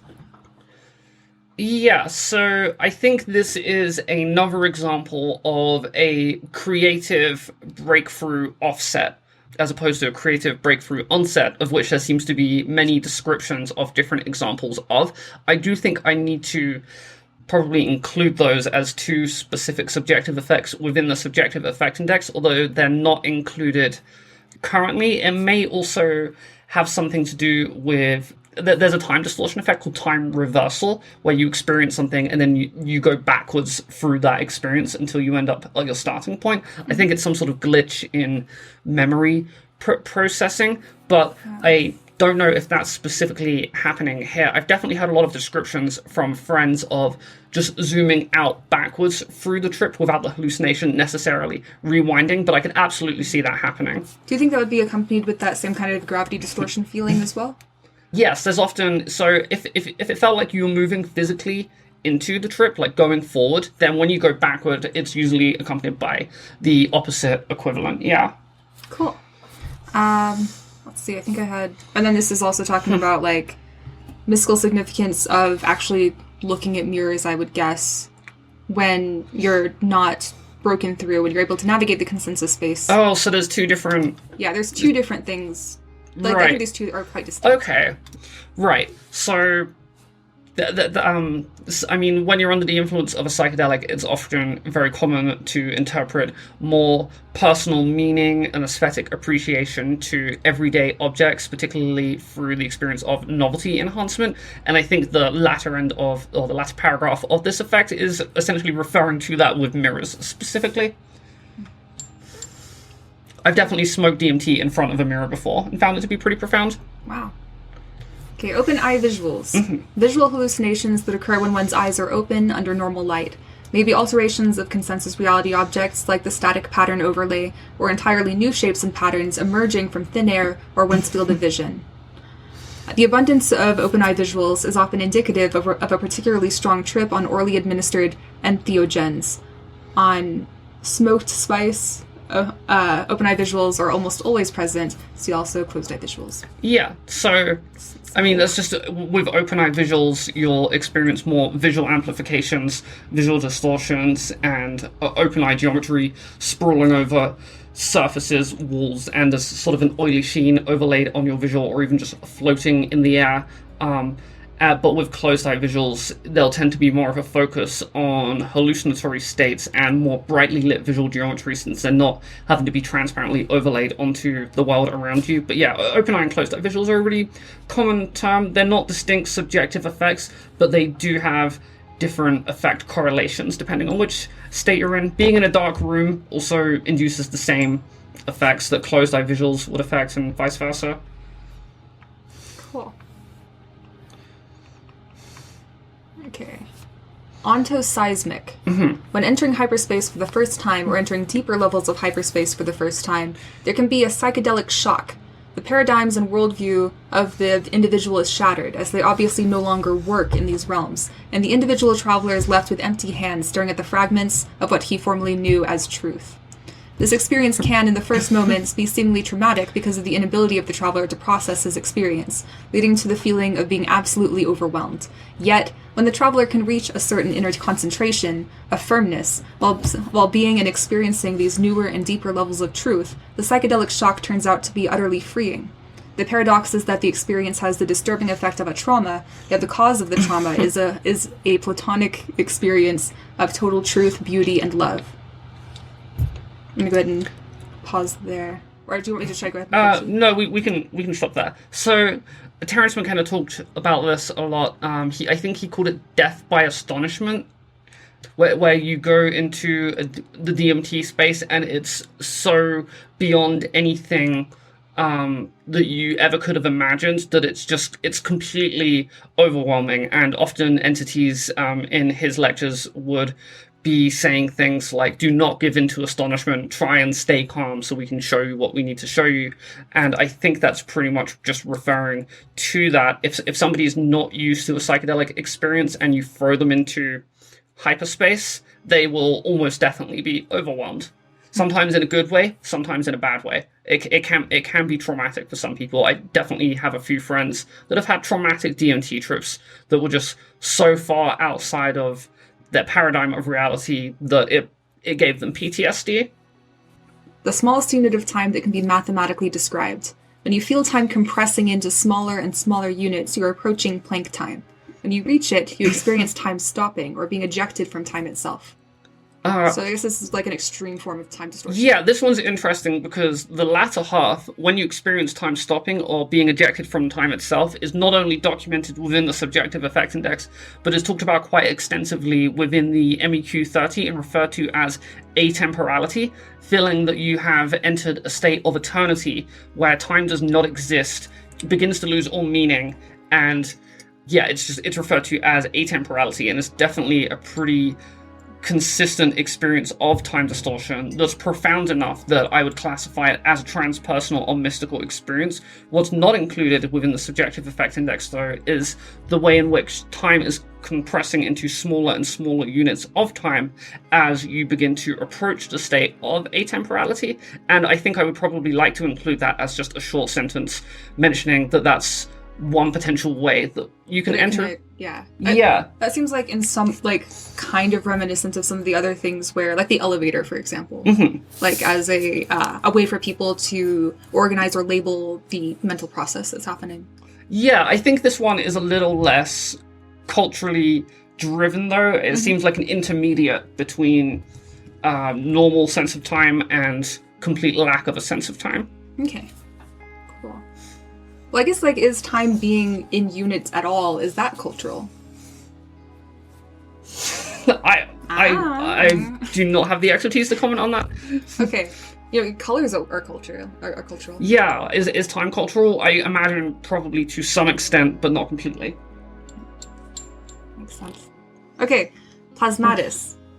The multicolored, constantly shifting gel goo of amazement which decorates the space around everything in the land of the elves. See also Jim Jam. Okay, so this is just the same as Jim Jam, Mango Entanglement, Snorkel. I don't think we've read that one yet. We haven't gotten to it yet. Yeah, so it's referring to the hallucinatory space being comprised of condensed psychedelic geometry in a manner that gives it that hyperspatial sheen. Cool. Okay, pre-flight anxiety. Pre-flight anxiety is the sense of fear or anxiety one has just before liftoff into hyperspace. Since being shot into hyperspace is such a stressful and powerful moment, people often experience some form of fear or apprehension. This is known in the DMT community as pre-flight anxiety. Many also report that this pre-flight anxiety diminishes shortly after entering hyperspace or upon returning from hyperspace. Right, so I've usually heard this referred to as pre-trip anxiety, but I guess for the act of taking off into hyperspace, they've changed it to pre-flight anxiety. But a lot of people kind of instinctively feel intense anxiety or fear in the moments preceding a psychedelic experience, even when their psychedelic experiences are consistently positive.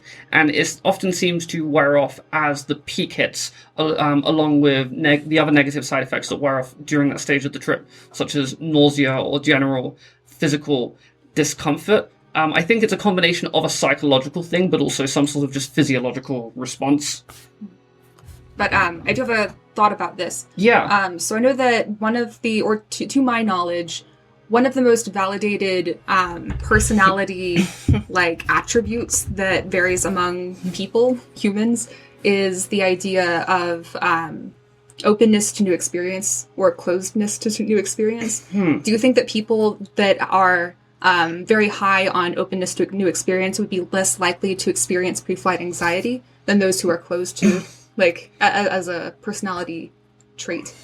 Knowing people that are closed off to new experiences, and often experience anxiety during psychedelic trips or can't really handle psychedelic experiences, I do think they are probably more prone to it, but I don't think it's intrinsically tied into it. I definitely say that they're more likely to experience it, but to what extent, I'm not entirely sure. Yeah, I would say that I'm rank pretty high on openness to a new experience. Same. Yeah.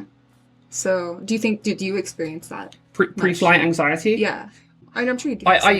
Yeah, sometimes. I think I mostly experience it with trips that I genuinely have trouble handling. So salvia comes to mind. Okay. Yeah. Yeah.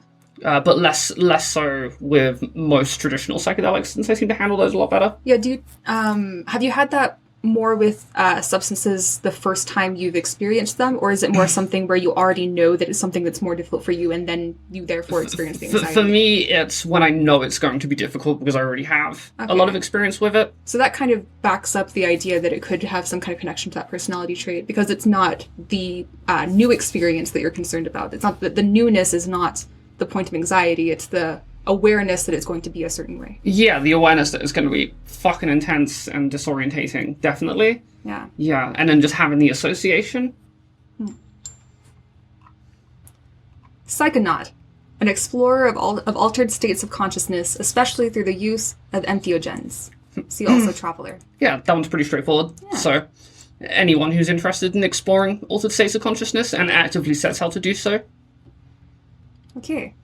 Dimensional rift. A visual and spatial rift that allows the traveler to experience two separate realities or scenes at the same time as represented in artwork by Viperoid. Quote from Northerner, "It's where a dividing line or rift enters my perception and I'm able to perceive two very different dimensions or scenes at the same time, either side of the rift. The rift is usually vertical and moves in from one side of my perception to settle in the middle. The rift itself appears like a white static line, but if I look closely, it is actually comprised of folding shapes or jim jam." So wait, when he's talking about two sides of the rift, do you think he's talking about the real world and hyperspace being both sides of the rift, or do you think he's talking about two simultaneously occurring hallucinations, because both of those can definitely happen. Let's look at this artwork by Viperoid. Yeah, let's have a look. Should I open it in the Yeah, same thing? it's fine. Is it gonna... We have a question from Mini Rules.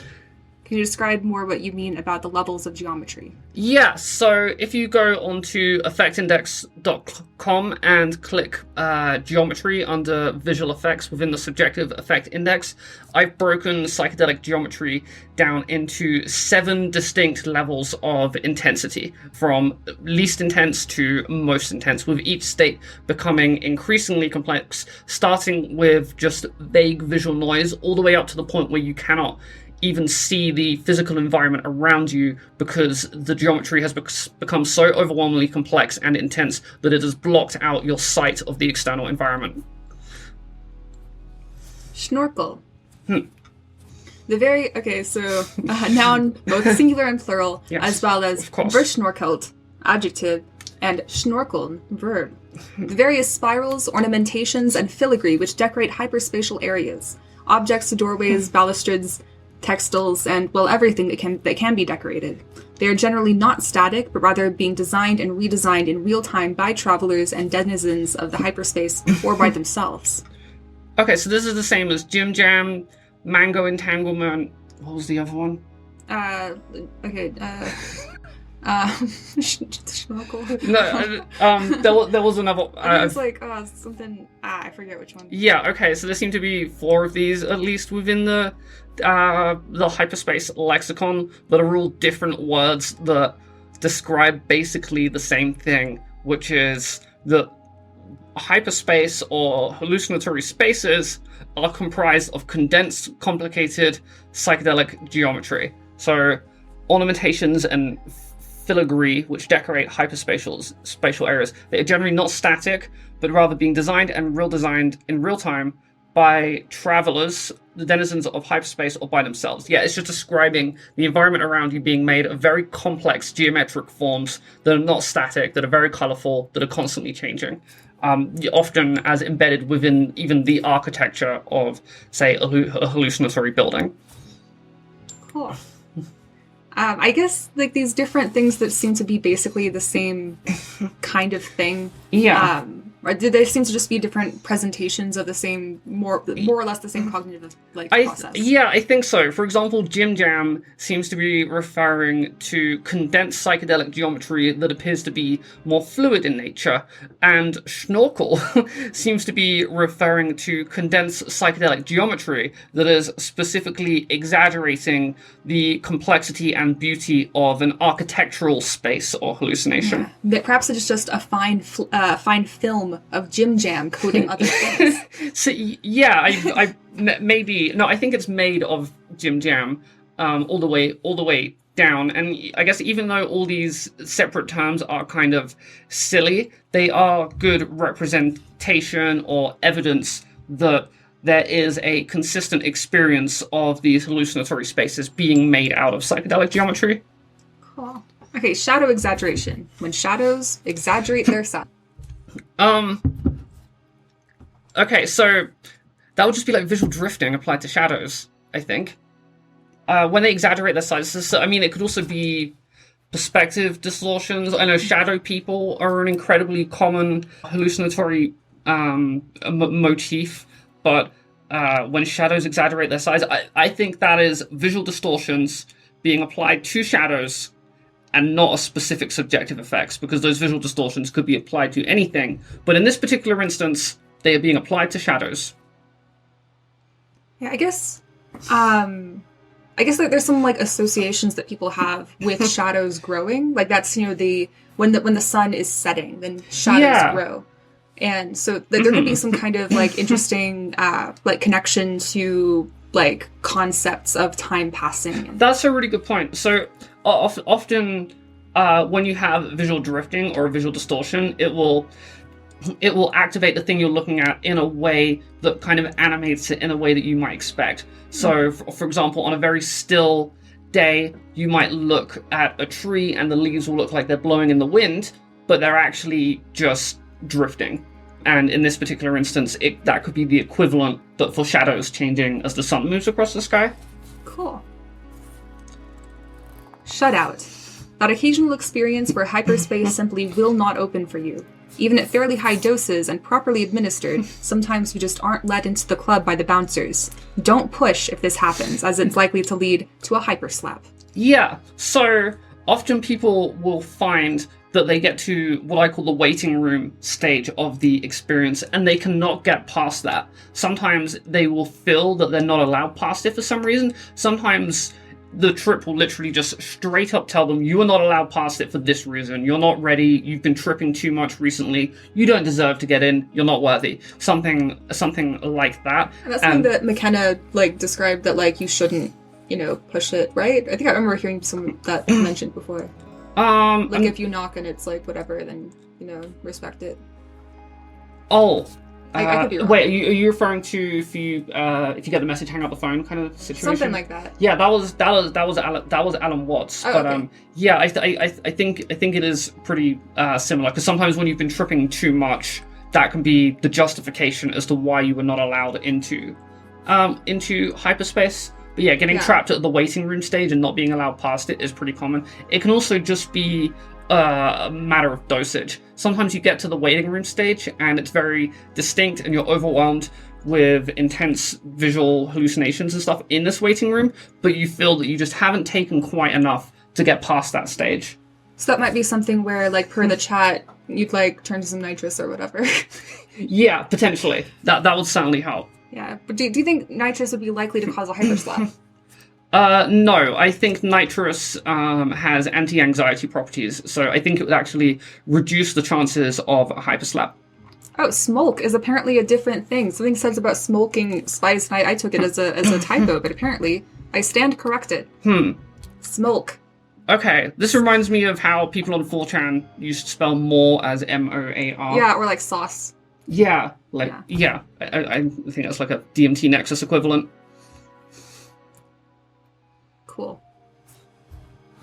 The spice is a term most commonly used as a nickname for N-DMT, but has developed most accurately as a term for an impure plant extract, including its related alkaloids. See jungle spice for the wide-spectrum extract of Jerima. Okay. It should not be confused with pep spice, sometimes shortened to spice, which refers to K2, a synthetic agonist of the cannabinoid receptors, a controversial chemical sold as a then legal replacement to marijuana. And then here's a quote from Dune. Interesting. So I guess the term spice comes from Dune, but yeah, that's not a subjective effect. SPO is short for static pattern overlay, which sounds like basically a sort of visual geometry. Yeah, probably. Okay. Uniform or random surfaces taking on a clearly visible pattern, usually but not always of non-figurative nature. SPOs may evoke arabesques, ancient Mexican stone carvings, Egyptian hieroglyphs, plants, animals, and faces. It is often extremely convincing and you're impossible to tell apart from conventional consensus reality sight. And then a quote from Espiridion. The static pattern overlay is the way they communicate with me on lower doses. Faces from every ancient era show up in any uniform surface. The best ever was a picture of my favorite fractal. I thought I would be the most fascinated by the fractal swirls, but the static, slightly irregular monochromatic black background showed me more in 1 square foot than I'd ever seen before. I'm always like, how do they do that? Or they are so clever. Because you can blink or look away, change your point of view, and the same image persists.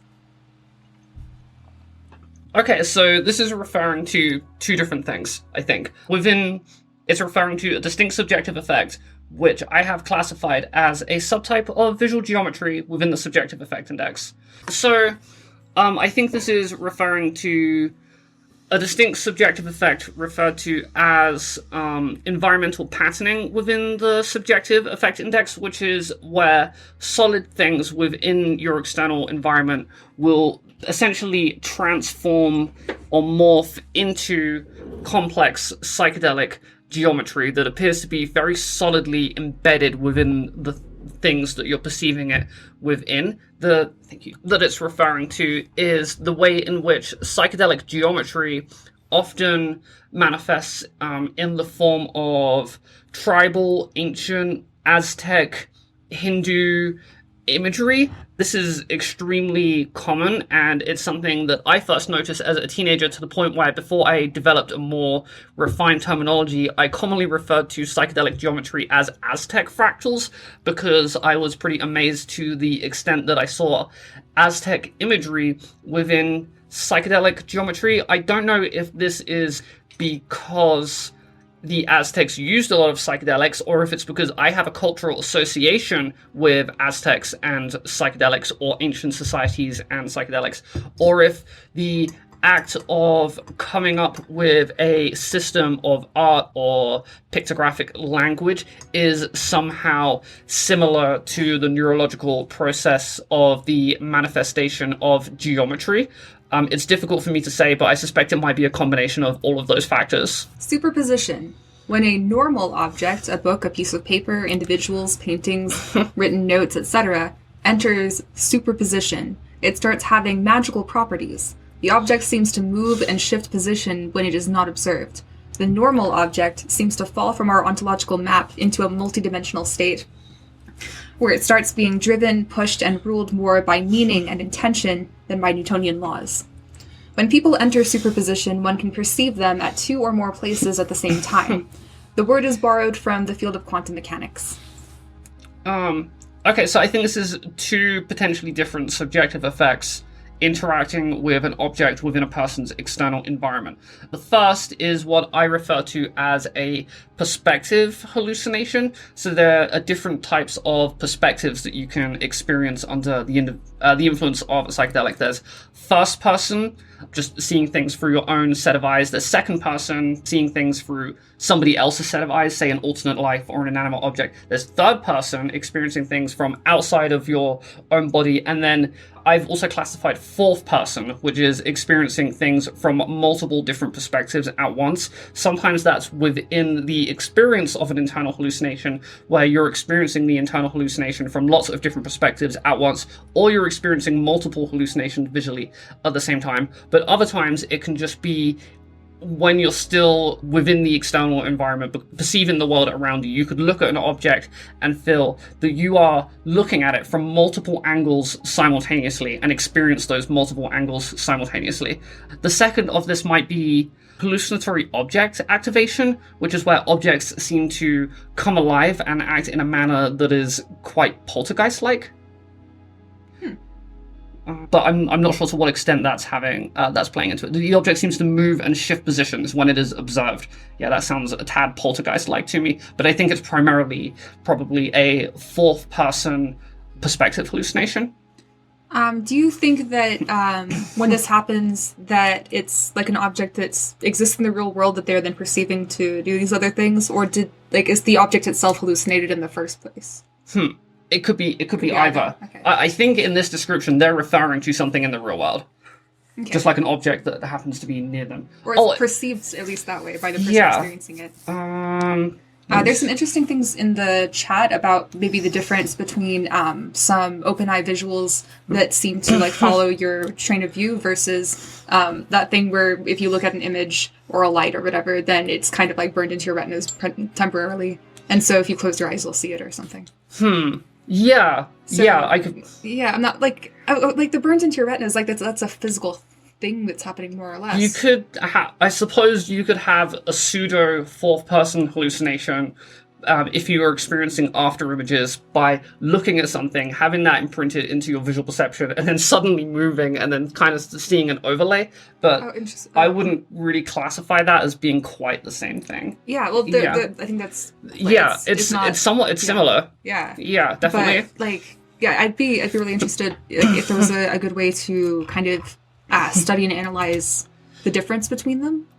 I think that would be something very interesting to try to sort out. One trip report that I read years ago, I don't even know where, that really stood out to me was a guy said that he was looking at a Christmas tree, and as he was looking at it, he could see it from all angles around it simultaneously, like a dozen different perspectives at once.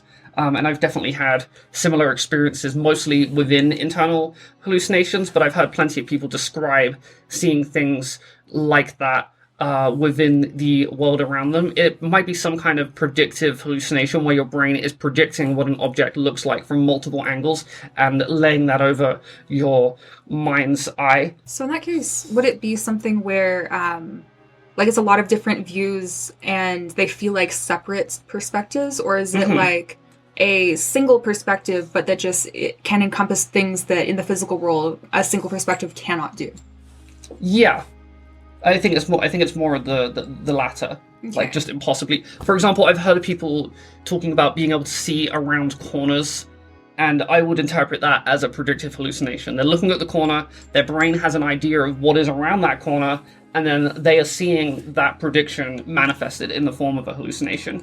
And I think if you look at an object and see it from multiple angles simultaneously, a fourth-person hallucination, perspective hallucination, I think that would be a similar neurological process. Okay, prediction. People with aphantasia would not experience this.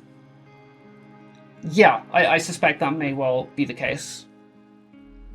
Or they would experience it with less frequency and intensity on average. Yeah. Yeah. That makes sense. Okay, soul surgery. A recurring, quite common theme of deep entheogenic journeys where the traveler experiences being partially disassembled and operated upon by otherworldly doctors or machinery. It may be a positive experience of care and healing, or in other situations evoke disturbing connotations.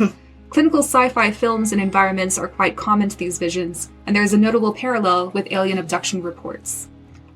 Do you want to, I can read this quote by Universe Canon, or if you want to do that first? Or... Yeah, let's read the quote. Okay, in shamanic cultures, they talk about the organs and bones being replaced by gems, etc., by the spirits during initiation. Whoa. I can understand why some people get paranoid when thinking about this sort of thing, though. I do at times, but I think part of the reason for that swings back around to the fact that our insane and disconnected modern society provides us with no framework for these experiences from the get-go, not to mention demonizes them, and gears us up for them so we become predisposed to viewing these things in a certain way, even after a lot of deconditioning, reprogramming. But if you look at the literature and experiences of many who report this, it seems that more often than not, this occurs in a very positive context and is pleasant and is a pleasant and beneficial experience. Okay, so often when people meet entities in hallucinatory spaces, those entities, depending on the experience, can either be trying to heal you, or they can be trying to attack and damage and taunt you.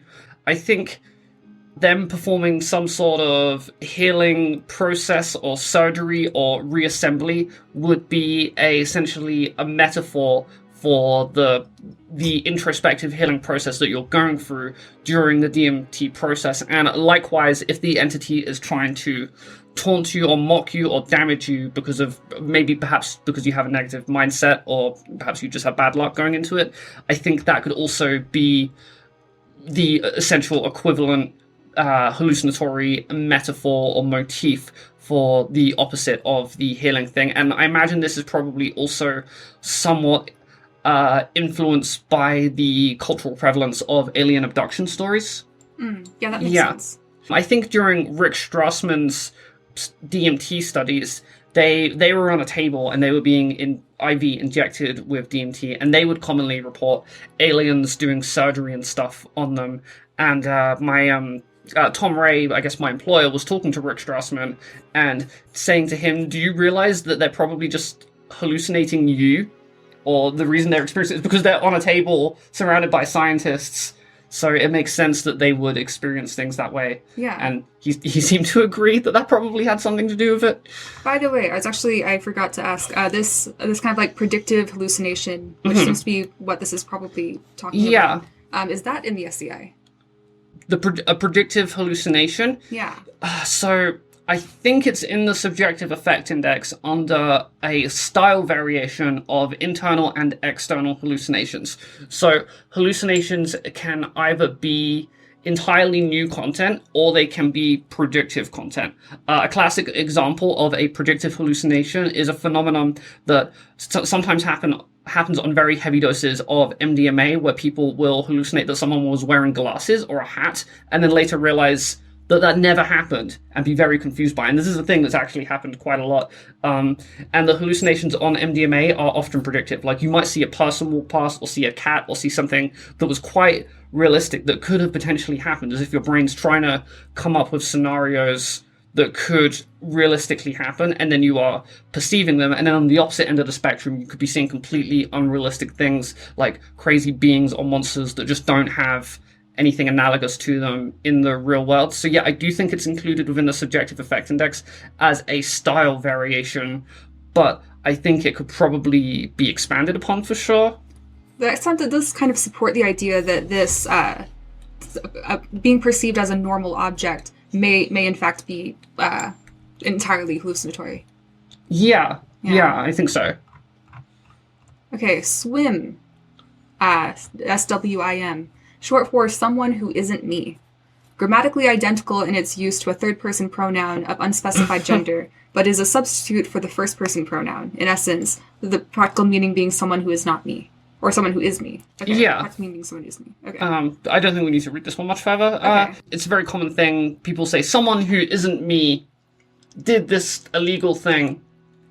Okay. And instead of using me, my pronouns in a forum, they'll say swim. It wouldn't stand up in a court of law, I assume. But it's kind of analogous to these days people say, hey, let's do this sketchy thing in Minecraft. Oh, okay, yeah. Yeah, In Minecraft, not in real life, in Minecraft. Okay, yeah. So it's just like internet slang. Okay. Pretty much. Okay. Time travel. You sort of pop out of the normal flow of time into a certain area where time is eternal. From there you can travel to any given point in the timeline and re-enter the timeline. There you can re-experience that specific time frame and sometimes finish unfinished business. Another form of time travel is the return to previous mindsets through trains and detailed short-term memories from one's own life, often from early childhood, but otherwise had been completely forgotten. This rediscovery and re-experiencing is usually a positive emotional experience, like finding a long-lost toy in the back of a cupboard. Okay, so this is a combination of These are multiple things here. Multiple things here, yeah. So there's time distortion, obviously. There are memory replays. Like flashbacks or yes, whatever. there are internal hallucinations of being able to slip into certain points of the time stream or your memory database. Then there is the replaying of the memory, and then I believe there is also personality regression. As in, you feel like you're not just re-experiencing the memory, but you're going back to a previous mind state, the one that you were in when you had that experience. And I you think can that's actually alter what you had done at the time.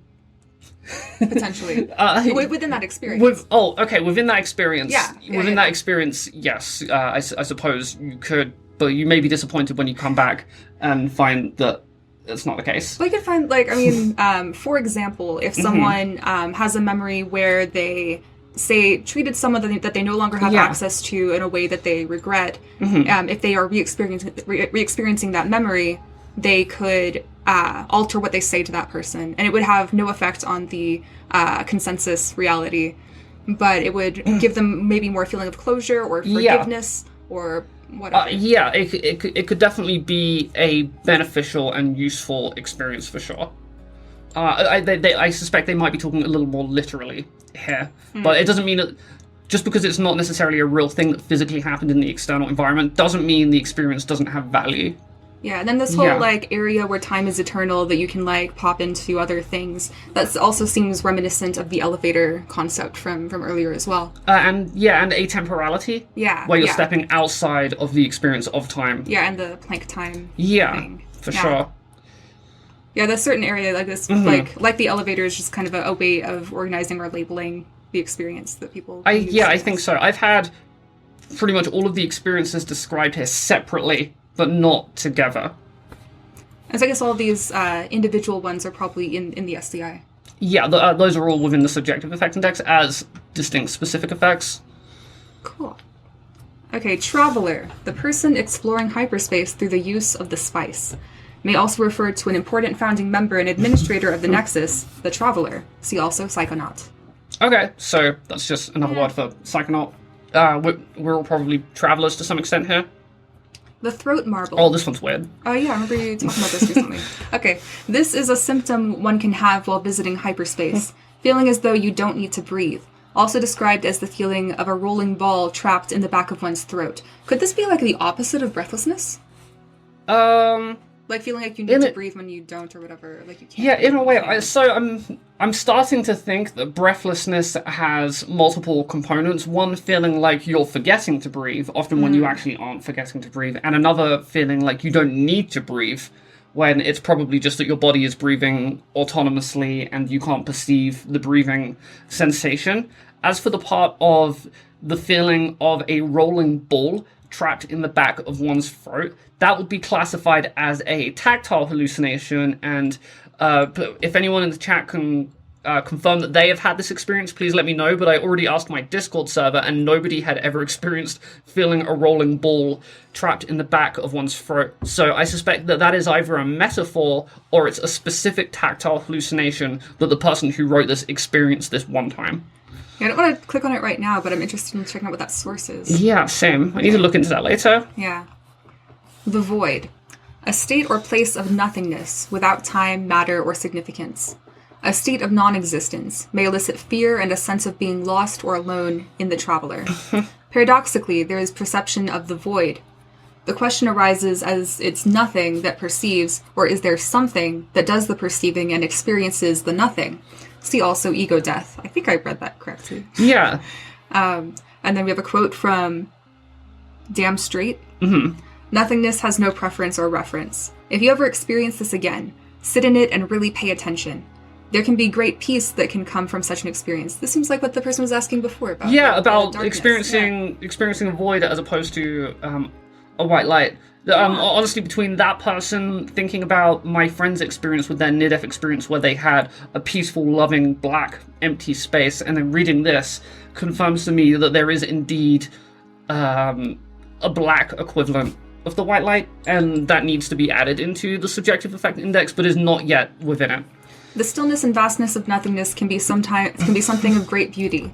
It is as temporary as our lives. This nothingness becomes something at some point. It forgets itself and finds preference. It creates experience. You create experience for the nothingness from the nothingness. In some ways, I feel that we are of great value to the nothingness.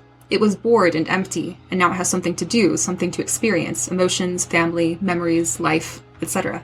Okay, yeah, that description is reminding me of, I guess, some metaphorical, philosophical interpretations of the perception of interdependent opposites, which is a pretty common thought process or sensation that people go down when experiencing transpersonal states, feeling that opposites presuppose each other, and that's why they exist in the first place as logical opposite equivalents to each other. So I think they might be touching on some of that, but I'm not sure if they're referring to it directly. And also, I agree, Profound Warrior, this is really beautiful. Yeah. It's like a thought and a way of thinking about things. I really like ideas of, like, that it's just a good, beautiful thing for things to exist in general, you know? Yeah, same. I like that kind of thought. Yeah, I think that's a common notion that comes up during psychedelic experiences in general. Yeah, I think like I experienced that kind of idea and thought when I was quite religious in my youth. Yeah. Yeah. So isn't it great that there's something instead of nothing? Yeah, and but there's like something profound about that or something. Yeah. I think it's very appealing as an idea. Absolutely. Okay, witness consciousness. The state of consciousness of pure perception, without thought, expectation, or judgment. A desirable state of mind in Hindu and Buddhist traditions. Even hell might be beautiful if perceived from this vantage. See also mental backflip. Sometimes travelers are forced into such a state by entities, described by Chaos Underwave as a camera mode. Rather than transcending thought and judgment, one is forcibly made to perceive without the ability of mental processing. Okay, this sounds like an ego death. Yeah, I do think that this is describing an ego death experience. Or like an aspect of ego death. I mean, there's absent selfhood where your concept of everything breaks down and you have no idea what anything is, and you're experiencing the world around you without thought. You can't put judgment on it. You can't use any of your preconceived notions because you have no concept of what anything is, and yet you are still conscious and still experiencing. That sounds very similar. I don't know if they are describing a loss of ego here, so I guess I probably could imagine a state of mind in which somebody experienced such an intense state of thought deceleration or slowness of thoughts that even though they technically still had a vague conception of their own sense of self, their thoughts had basically just been stopped while they were still receiving sensory input and feeling awareness. Yeah, it's actually kind of like, this is a bit tangential, but on the Myers-Briggs type indicator, one of the things is intuitive versus like sensory. Yeah. And I guess I'd say that a lot of people are intuitive to some degree, like that's, putting things together kind of thing. Whereas like sensory is more like taking in the present experience, I guess. And so if it kind of like flips one into the an extreme unrealistic level of intensity of the sensory aspect of experience. That does seem really analogous. Yeah. Like, I don't know I think, actually it is, but... I think it is, because, I mean, you can experience something and then you think about it and you apply your preconceived notions to it, or you can experience something and you can just experience it without going through that process. And I think those are two opposite ends of some sort of a spectrum that I guess does pop up in the Myers-Briggs personality test to some extent. Cool. Oh, I think this is the last one. Whoa. I thought that was going to take a lot longer just because of we're less than halfway down the page. Yeah. We've only been at it for 2 hours. So there's an entity framework, and I figured we'd touch upon the general framework without going into every single entity that they list, because they're all just specific hallucinations that one person happened to have, I think. Cool. Okay, yeah. Rainbow yawn. Yawning accompanied by an increase in visuals and great euphoria. It's like a hyper-ether brain massage to the sound of an earthquake, says somebody. Often experienced during oral DMT experiences and during the come down. A frequent urge to yawn and a body-shaking euphoric feeling during yawning is often experienced on other psychedelic tryptamines as well. Okay, so yawning, compulsively yawning, is extremely common on psychedelic tryptamines, particularly psilocybin, for me at least. Personally, it sounds like this description is describing yawning in a manner that is being interpreted as euphoric. Yeah, and an increase in visuals as well. Yeah, okay, so I suppose physical sensations of any intensity do often get translated over into an increase in visual geometry, be it through, like, touch, very strong wind and rain, orgasm. So I could imagine yawning or sneezing doing the exact same thing. Sometimes it feels to me as if yawns will like temporarily increase like my blood pressure in like a certain part of my head or whatever. Yeah. So that could also do something to simulate additional visuals temporarily. I'm not even sure if that's true. That's just a sense that I have. Right. I do also just think the signals of a sensation when your brain is in that interconnected psychedelic state will cross over into the visual cortex, and so it could be related to synesthetic. Yeah, I think geometry itself is a sort of neurological synesthesia where brain signals are crossing over into the visual cortex, and that can happen through pretty much anything, including yawning. Yawning can also be pretty satisfying, so I imagine the satisfaction of that could be exaggerated to such an extent that it becomes euphoric during a psychedelic experience. That'll make sense to me. Yeah. Okay, entities. A recurring theme of DMT journeys is encounters with living and sentient beings that seemingly reside in hyperspace. Whether products of our subconscious or real creatures with individual existence, the encounter experiences are deep, powerful, and often hyper-real. The traditional classification of such beings, which has been around since Terence McKenna's time, is a loose collection of entities encountered by different DMT journeymen over the course of many years. An alternative classification method, proposed by Hyperspace Fool, is based mainly on his own experiences collected over a period of 35 years. Because of his sole authorship, it provides a well-structured classification.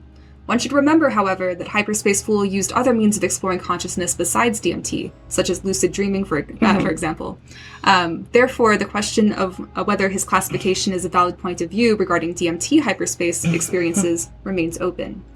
NGC 2264 wrote a long and extremely detailed report of their encounters, in various altered states of mind including DMT trips, lucid dreams, regular dreams, etc. While these descriptions are extremely colorful and detailed, they are quite specific to the report's author, both in their nature and in the classification. NGC 2264 used, the classification NGC 2264. Okay, let's take a look at the classification system. Okay. Traditional classification. Where does this come from? So they mentioned... time? I've listened to a lot of McKenna lectures. I don't remember him talking about the classification system for entities. Let's check it out. Okay, so this is, I guess it's one that's more from multiple. So maybe it's just something travelers. that was in the culture. We'll just assume. Yeah, well, I guess it's maybe something that a particular group of people that were experiencing it together found their commonalities and classified them together. Yeah, would be my guess. Looking at this vague description. Let's take a look. Okay, traditional classification. Hyperspace is filled with entities. These entities show a remarkable variety in appearance and behavior. It is not sure whether some descriptions overlap, as the machine elves and light beings on one hand, the machine elves queen and mother goddess on the other, might be the same perceptual experience with just different labels attached to it, or they might represent two distinct types of trips we can have. Okay, let's just take a look at the names of the entity types for now. Okay. Archangels. Okay. So do you want me to just go through the names? For the time being. Okay. Dark entities. Jesters. Okay. Light beings. The Logos. The Logos. Machine elves queen. Mother goddess. Tapestries. Okay, so this is essentially just a list of common motifs and entities that can occur but aren't intrinsic to the experience. Some of them seem more specific than others. For example, archangels, hierarchy of beings that rule the hierarchy of normal light beings due to their development in and skills in entering, overviewing, ruling. Yeah, so that's just a very specific interpretation or experience that someone had, and I don't think it's intrinsic to the DMT experience. There are other things that I think are more common. For example, dark entities, which I've read this before, it says it doesn't want to describe them because if you describe them, then that's inviting them in to your subconscious mind. So we won't do that. But I think dark entities are pretty much just negative entities. They're often representatives of negative concepts like your anxiety or your fear or your insecurities, and they often fuck with you in a variety of ways. I would say that dark entities is more of a universal experience than, say, archangels. That seems very culturally driven. Like, I have no idea what an archangel is or didn't before reading that, so therefore... Profound Warrior says that it's biblical angels, all wings and eyes. I assume that they're talking about the archangels, but... Yeah, maybe. I am a big fan of biblically accurate angels. Can we scroll down to jesters? Yeah, so jesters is interesting, and it's a really common entity.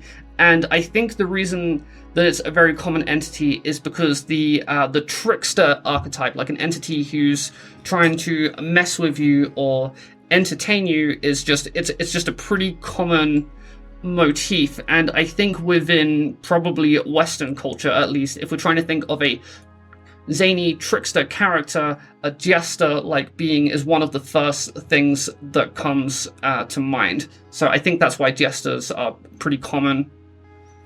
Cool. In general. Light beings.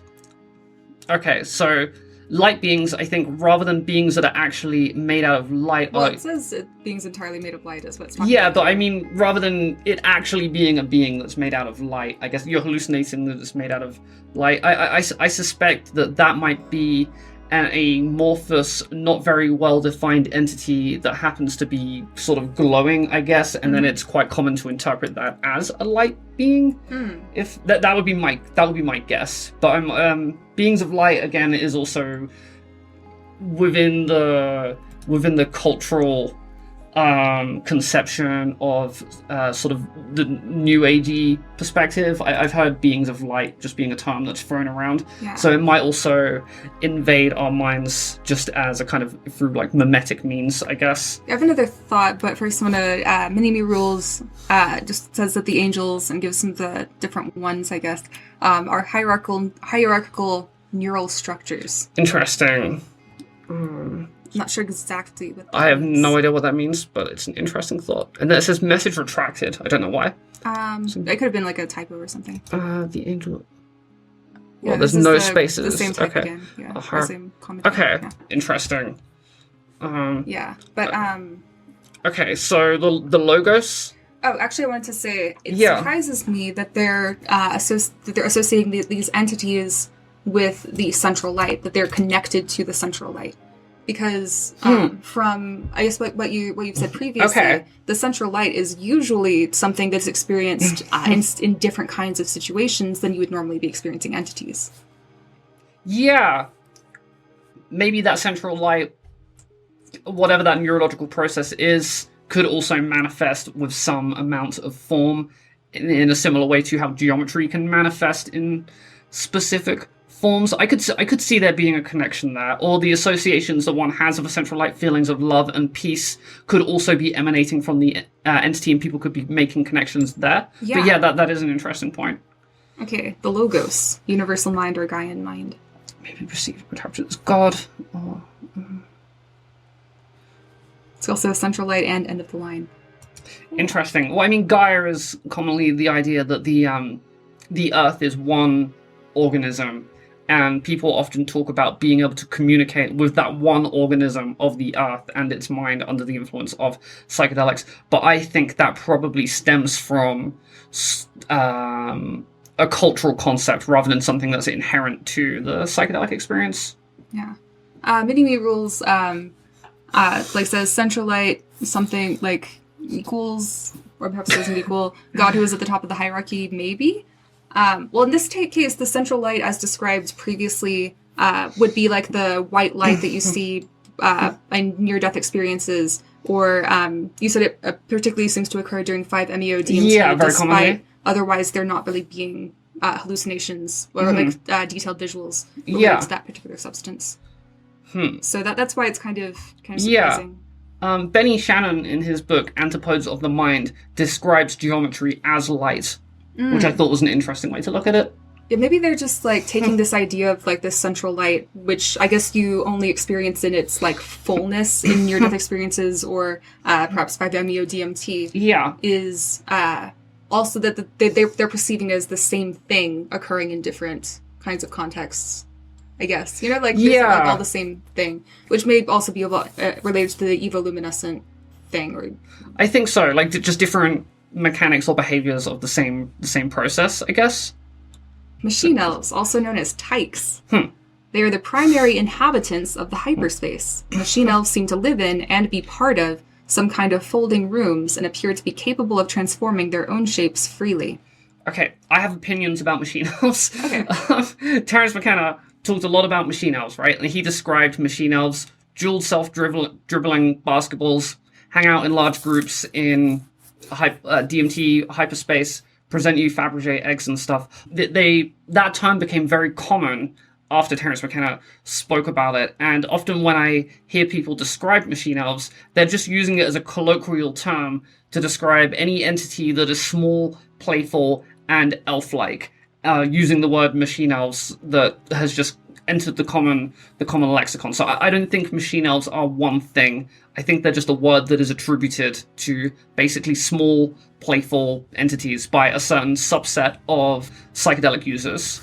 Does it sound? It sounds like they might most frequently be perceived in groups or like multiple of them. Yeah, that's your impression of it. Definitely, and the experience of elves and gnomes is another very common motif, and I guess just small magical people is probably a pretty easy thing for the mind to come up with, especially when it's fueled by the cultural existence of elves and gnomes and such just already being about within mythology and stuff. Are you aware of any quadrupedal entities? I'm just curious. People commonly see animals. Yeah, okay. So under the influence... Would they not be considered entities at that point? No, I think they're considered entities. It's just, I mean, there's a spectrum between, like, what is a hallucination and what is an entity. Because you could hallucinate a person being surrounded by geometry or whatever, but it could just be a picture. It's like, it's when it becomes autonomous and starts to interact with you, or it seems that it has a life of its own, like an NPC in a video game or something. That it then becomes an autonomous entity. And the line between just hallucinatory imagery and an autonomous entity is a fuzzy one. For sure. Makes sense. Let's see. Okay.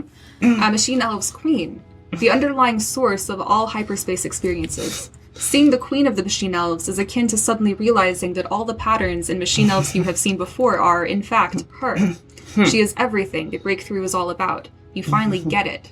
Okay, so I think that a Terence McKenna fan who takes him at his word did a lot of DMT, experienced what they interpreted as machine elves, and at some point expanded the machine elf lore into them having a queen, being like I wonder if they're like a hive.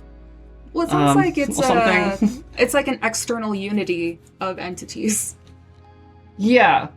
Like not unity with the entities, but like the first level of unity. So all entities are manifestations of the queen.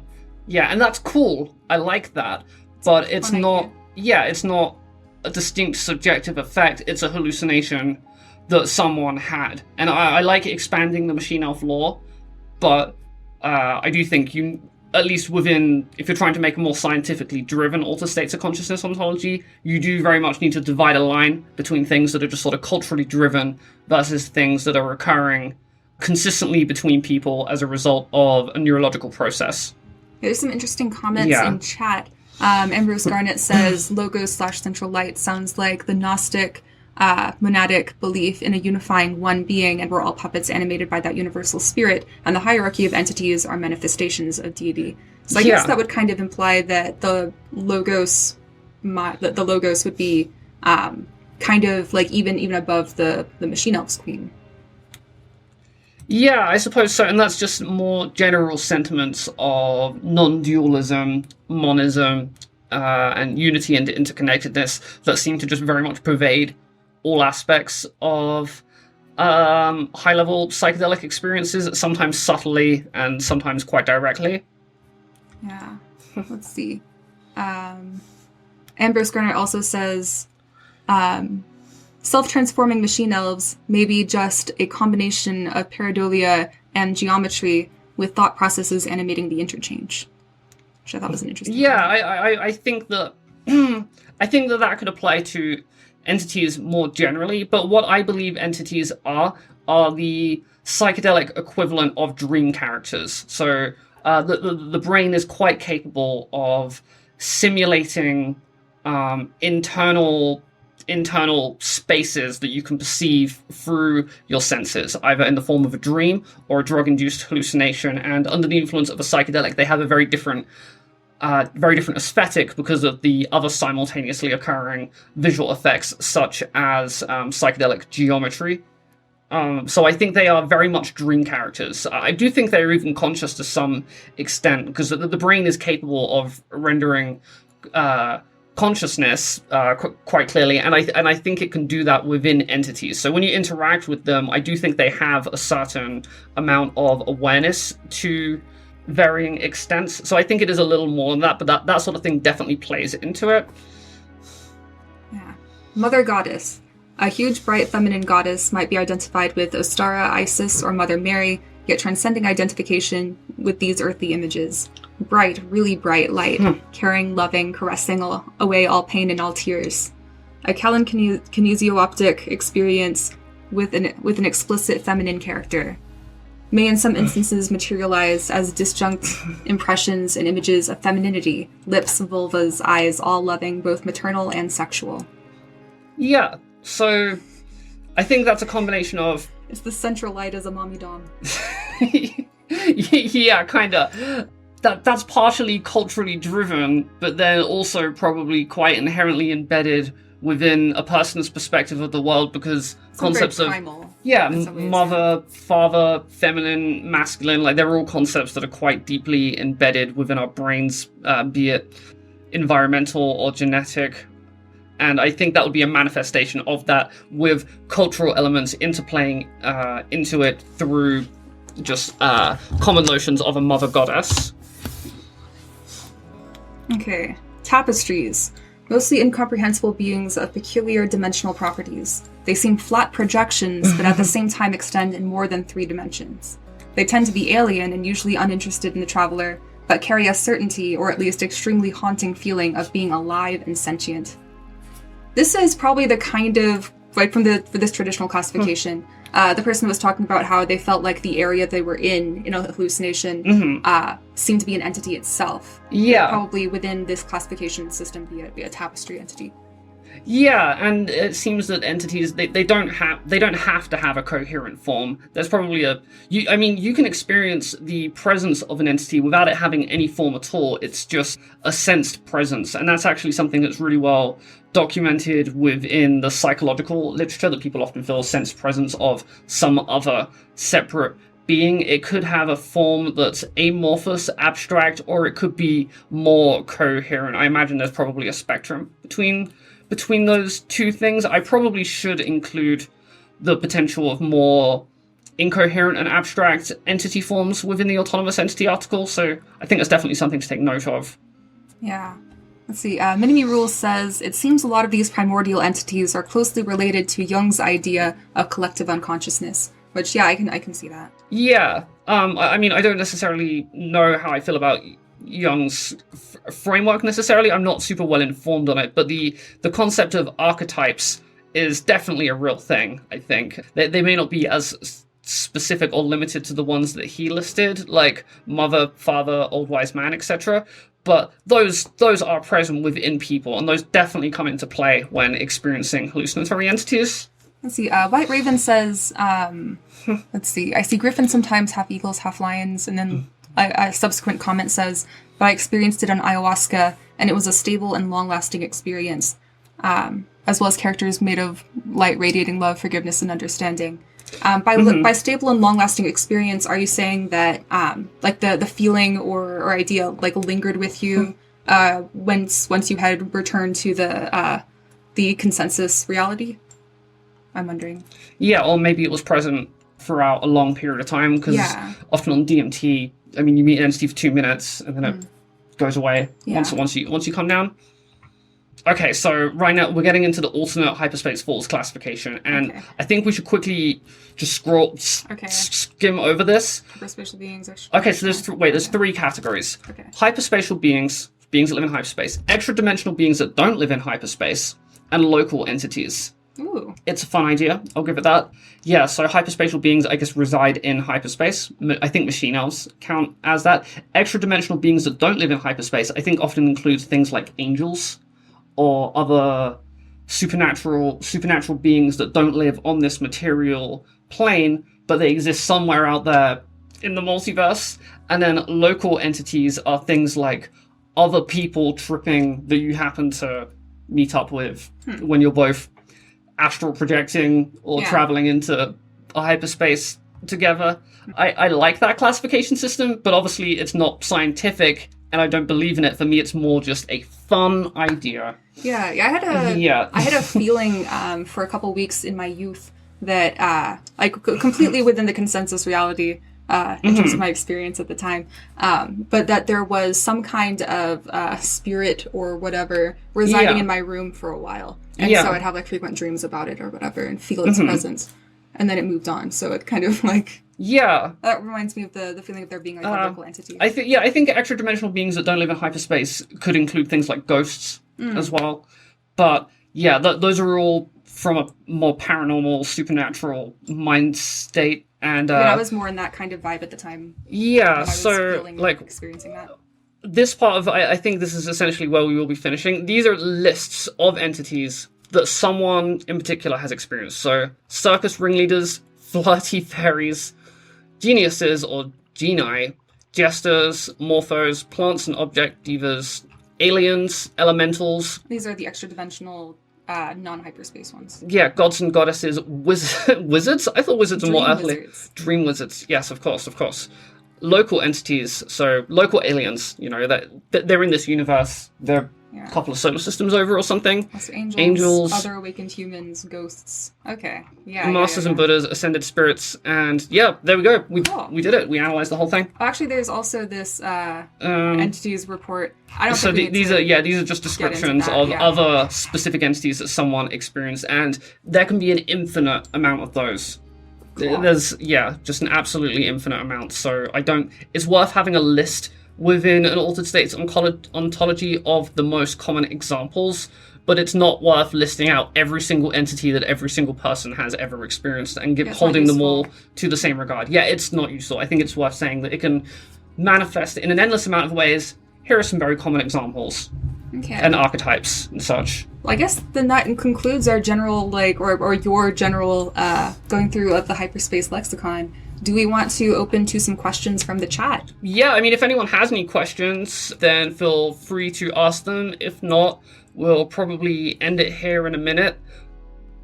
Okay, I'm back. Okay, so we have a question from White Raven. Is the difference between vaporized DMT and ayahuasca only due to the length of the journey? That's a substantial factor, but it's not just due to the length of the journey. So the length of the journey does play into it, especially in terms of introspection, because DMT does not tend to be that introspective, and so do other short onset psychedelics.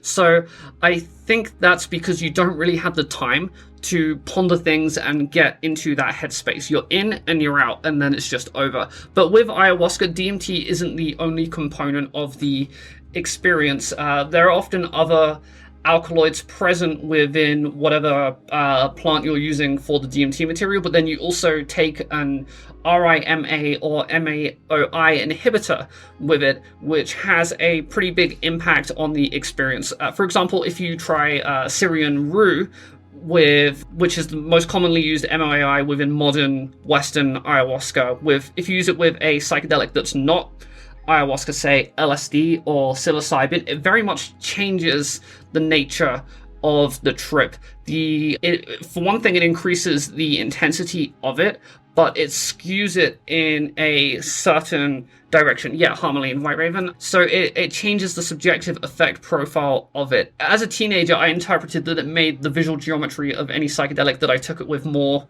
tribal and just more ayahuasca-like, I suppose, because I associate that aesthetic with ayahuasca. But yeah, there are definitely more differences between the two.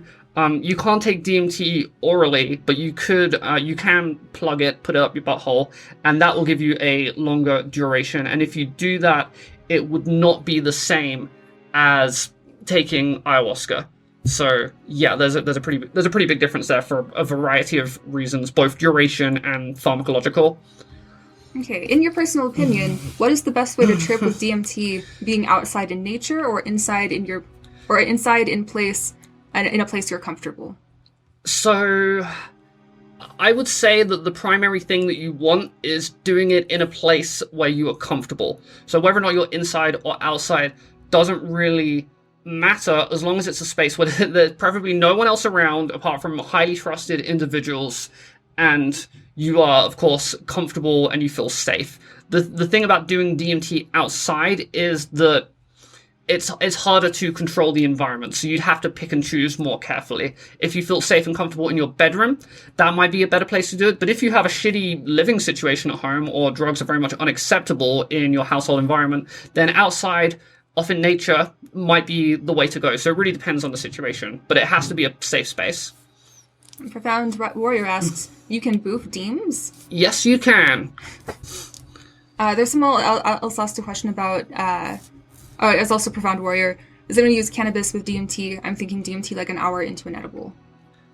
Yeah, so I've used cannabis with DMT, and what I often find is that DMT, for me, just completely overrides the cannabis, and the cannabis has very little impact on it at all.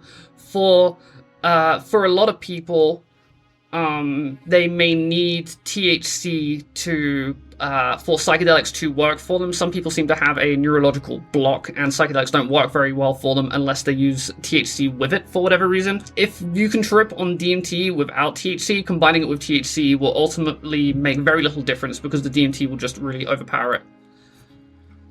Let's see, I've tried taking Syrian rue 2 hours before smoking. It helped, but I couldn't break through. I think it's from my past heavy drug use of opiates. Do you find that? Do you know if abusing opiates is likely to result in difficulty breaking through? I don't think so, because they act on two different parts of the brain and completely different receptor sets. So, Joko, I would recommend trying to combine it with THC and see if that makes a difference. The Syrian rue would potentiate it, but if you feel like you're having trouble and you keep increasing the dosage and that's not working, try combining it with THC. So would you like to, or do you plan to add some of these terms, if they are applicable and phenomenologically significant, to the SED? SEI. I assume they meant. But, yeah, probably so. Yeah, so I'm very much going to improve the subjective effect index, but I'm working on an entirely new version of the subjective effect index that takes into account the different packets of insight that are present within a wide variety of different altered states of consciousness ontologies. The DMT Nexus's Hyperspace Lexicon being one of them. There are a number of other ones, some used as psychometric tools in scientific studies, and I intend to combine the insights of all of them into one emergent subjective effect index. I've already started doing that. I'm doing that under the company that I now work for, Mindstate Design Labs, and it's going to be published as an open source paper that will essentially be the equivalent of the DSM, but for altered states of consciousness instead of mental illness. Let's see. Mini Rules brings up some other examples of things, like they could create an artistic rendering of the central light, and there could be a more scientifically driven explanation of the audio wind-up. Yeah. Cool I can't show it here because it's something I'm working for within my company. It will eventually be published as open source, but I've taken the entire DMT Nexus's Hyperspace Lexicon, put it into a spreadsheet, mentioned which individual subjective effects are present within each component of it, and then also mentioned which subjective effects are present within it that are not yet present within my own personal subjective effect index, so I can track and find new effects that I haven't personally documented myself, because although I've done a pretty good job with the subjective effect index, it's not as truly comprehensive as it could possibly be. So now I'm trying to take this more seriously from an academic standpoint by looking at other altered states of consciousness ontologies, or ASCOs as I'm starting to refer to them as. Okay, Mini-Me, I definitely recommend checking out the R-Replications subreddit if you're into subjective effect documentation from a visual, video, image, or auditory standpoint.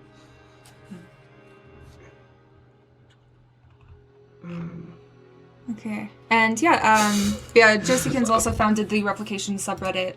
Yeah. So, you can check that out. And there's also a Replications circle jerk. Yeah, that's a good one. Yeah. So transcendental meditation also produces some interesting subjective effects, as well as things like Wim Hof breathing. Have you looked into any of that? So I haven't looked into transcendental meditation specifically, but I do have a lot of experience with meditation, and I have written some pretty bad by my current standards of my more recent writing skills, documentation on the subjective effects that meditation can induce. It definitely seems that meditation in general can induce mystical experiences and a pretty wide range of cognitive effects, sometimes even visual hallucinatory effects. But I have personal experience with it, but it's not a specialty of mine. I do think that the subjective effect index, or any truly comprehensive altered states of consciousness ontology, should cover the things that can occur within both meditation and psychedelic experiences, or any altered state of consciousness in general. Cool. Has any of your research helped you come up with ideas for how to better help people to have positive experiences? Also a way of doing trauma healing? Yeah, I suppose so. I think the general notions behind having a positive experience was already pretty well defined before I came into the psychedelic research space, and it's generally set and setting. So having a good positive mindset, being in a space that's safe, being ready for it, and I think that was all pretty well defined before I came into it, and I don't think I have added anything particularly new or profound to that conversation. Yeah, I guess that goes back to some of the advice-oriented entries in the Hyperspace Lexicon, as I'd thought of it at least. Yeah. So I guess that could be kind of what was I thinking? I guess they could be presented in a more condensed, like, easy to share way. Like some of the basic broad strokes. That may well exist somewhere. Yeah, I think so. I feel like RollSafe made a TripSafe page. Yeah, so there are guides that go into this. There are also standards for psychedelic therapists and stuff, but I haven't personally written anything up myself. Yeah. I think that either getting permission to reproduce it on the SCI or the Subjective Effect website. Yeah.